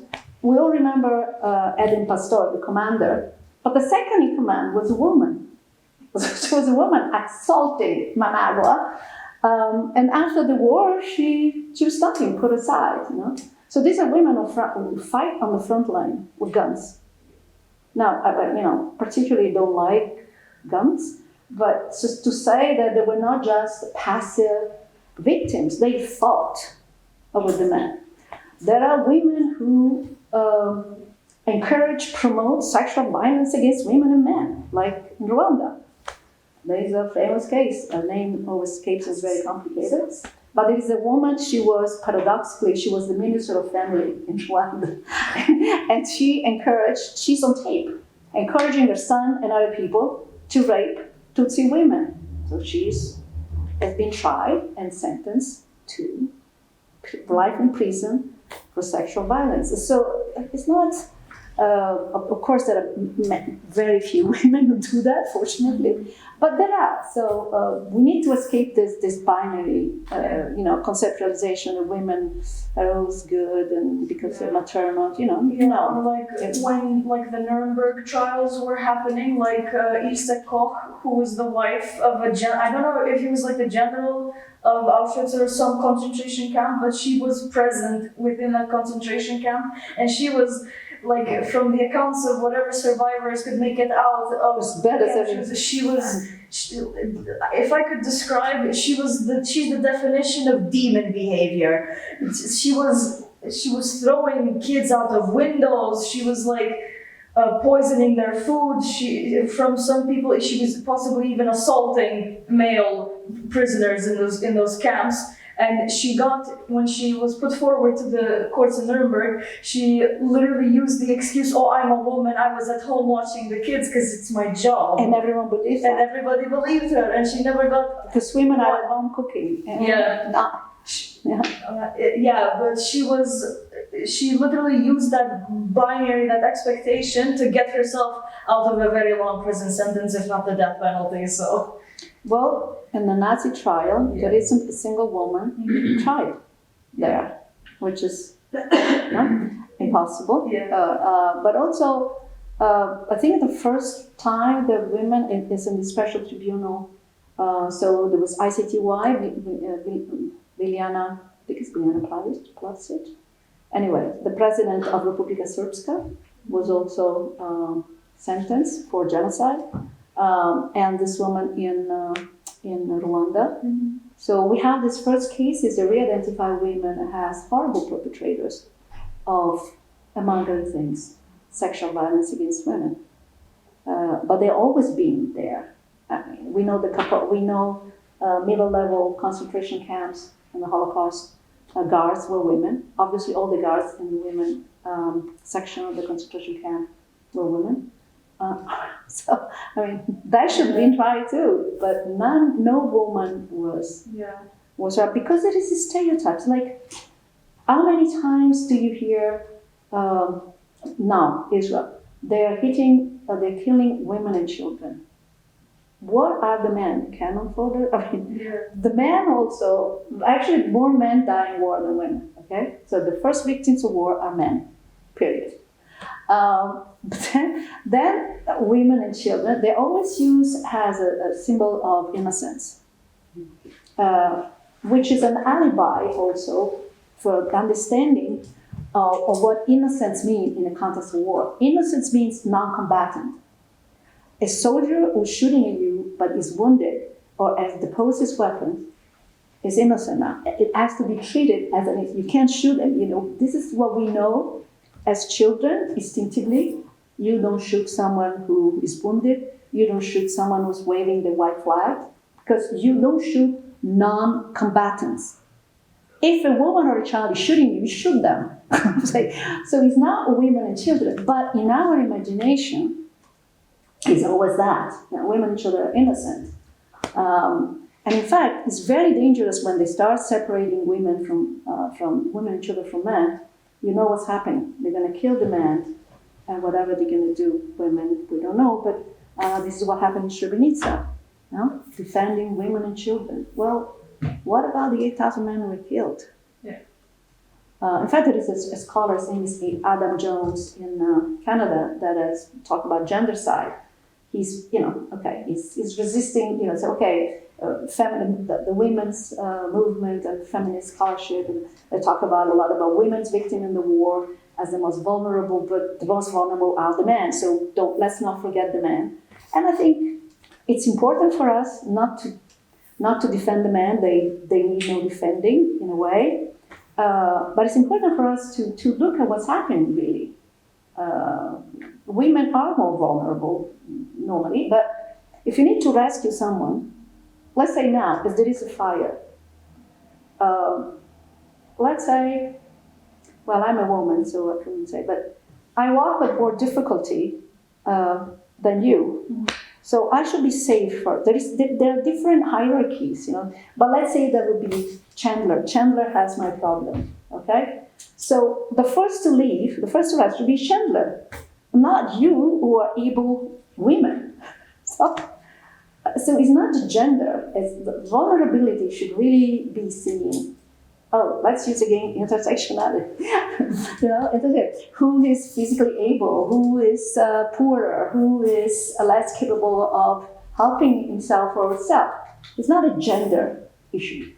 Gender is a very important lens, but just because it defines conceptually the weak. Mm-hmm. But we need to unravel that because it's. Sorry, I'm going through that because I teach the ethics of war. That's my field is security mostly. And I'm always, you always read this stuff, women and children. Don't talk about innocent women and children. They may be non-innocent, but they are always the symbol of innocence because they're not supposed to fight. Yeah. But again, 30% of armed groups are women. And the women in the KLA. Now, the real count taken from KLA archives, of women KLA killed is 33. If 33 were killed, there must have been at least 120, let's say, double that number. Where are they? Where are they? Why don't they talk? Why can we, well, that's another project we should do, KLA women. But I once had a conversation, one of them, Aida Del Guti, and she told me, well, we don't talk because everyone thinks we are sluts. Right? So Aida Del Guti talks more freely. Yeah. It's a person who speaks what she says what she thinks. And there's something about that because where were these people? In the mountains. Where were they sleeping? In the mountains. There was any adult supervision? No. They were like, young men and women in the mountains. So what did they do? Well, we don't know. We don't care, right? But so they were fighting. But for them, for women who fought in the KLA, there is also this idea that if they talk about their experience in the war, they need to justify where they were, who they were with, and what they did. But in Kosovo, there are fighters with fighting experience with guns. Well, the people who died, they're like, Djevela, wife of famous hero, Famila Drovsi. If you went to Drenas, there are the statues in the middle of the city. With Djeva, everyone remembers her as the wife. Yeah, of this guy, it's the same with Shota Galiza, unfortunately. to show the Galiza. But Jeva, if you read, it's a very good, maybe you know the book, History, His Her Story. Okay, this is book, Kosovo, that reveals that the person who, in 81 students movement, the person who dropped the plate in the canteen, in the university canteen, dropped it to the floor and basically started, that was the gesture that started the movement, was a woman. And she was a friend of Jebel Adropsi. And after she interviewed her. Huh? And we interviewed her. And you interviewed her, I'm so glad that you did. And this woman, after they did that, I mean, there was movement, confusion. She went back home to Brisbane, and Jeva was with her, and they spent the night. So these two girls, 20 years old, they were, circulating political tracts, flyers, trying to dress as men to not be detected. So there's also the transvestitism. I was told that we don't talk about transvestites anymore. But anyway, if you cross-dressing, if you dress the other gender, it's a very important means of disguising your intention, your action. But so Gemma Ladrovsky is only remembered because she was the wife of Femini Ladrovsky 10 years later. But as a first-year university student, she was at the forefront of a movement, of major movement in Kosovo. So that's typical of history that neglects women. Yeah. Yeah. A lot of people don't even know that it was Hava Shola and Miveta Dresha that started the reconciliation for the blood feuds. Like in Anton Cheta, which is one of the reasons that I admire him a lot, is because he didn't discredit any of the women that took part in any of his political activism, and he also, when he came to the border crossings to do the reconciliation, whatever he did, acknowledge that it was those two, because they were also political prisoners, that he acknowledged that they were the people that started. So this was thing. again the Peña girls. Yeah. It was a group of 7 girls. They were 18. They hadn't finished high school. Mm-hmm. They were arrested because of political. So these prisoners were a bunch of kids. Yeah. All girls, and not very acknowledged.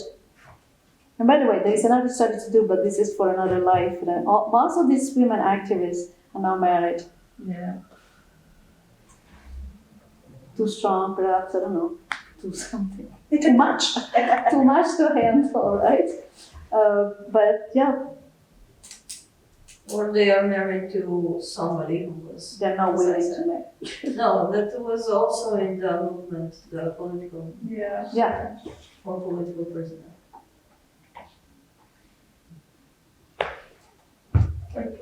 Question, from your experience when you're interviewing, maybe even as a woman, when you're interviewing victims of sexual assault, for example, have you ever had a case where you found yourself maybe relating too much to a certain person that you No. were interviewing? Okay. No, my life was too different. No, yeah. All the people I interviewed were in arranged marriages. I'm a daughter of the Italian 70s. We discovered sexual liberation. I can't relate to these women. No, I do relate to these women, but it's not like I shared anything. Yeah. I understand. It's hard to understand. It's hard to understand. And I feel really a lot of sympathy when they describe. All the women who married in the 70s, late 70s, never saw their husband before the night of the wedding. There's an interview with a woman. She said, well, I go to the room and then he comes in and I say, it must be him. Because he's the only person I know. And she says, I didn't like him, I didn't like him, I didn't like him. She says, itch, I didn't like him, I didn't like him.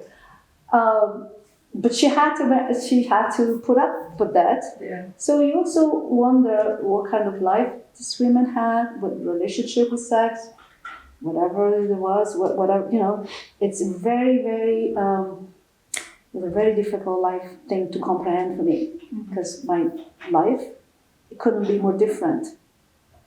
But on a human level, it's very strong because if you ever fought for whatever level of women liberation you're fighting for, they're really at the bottom.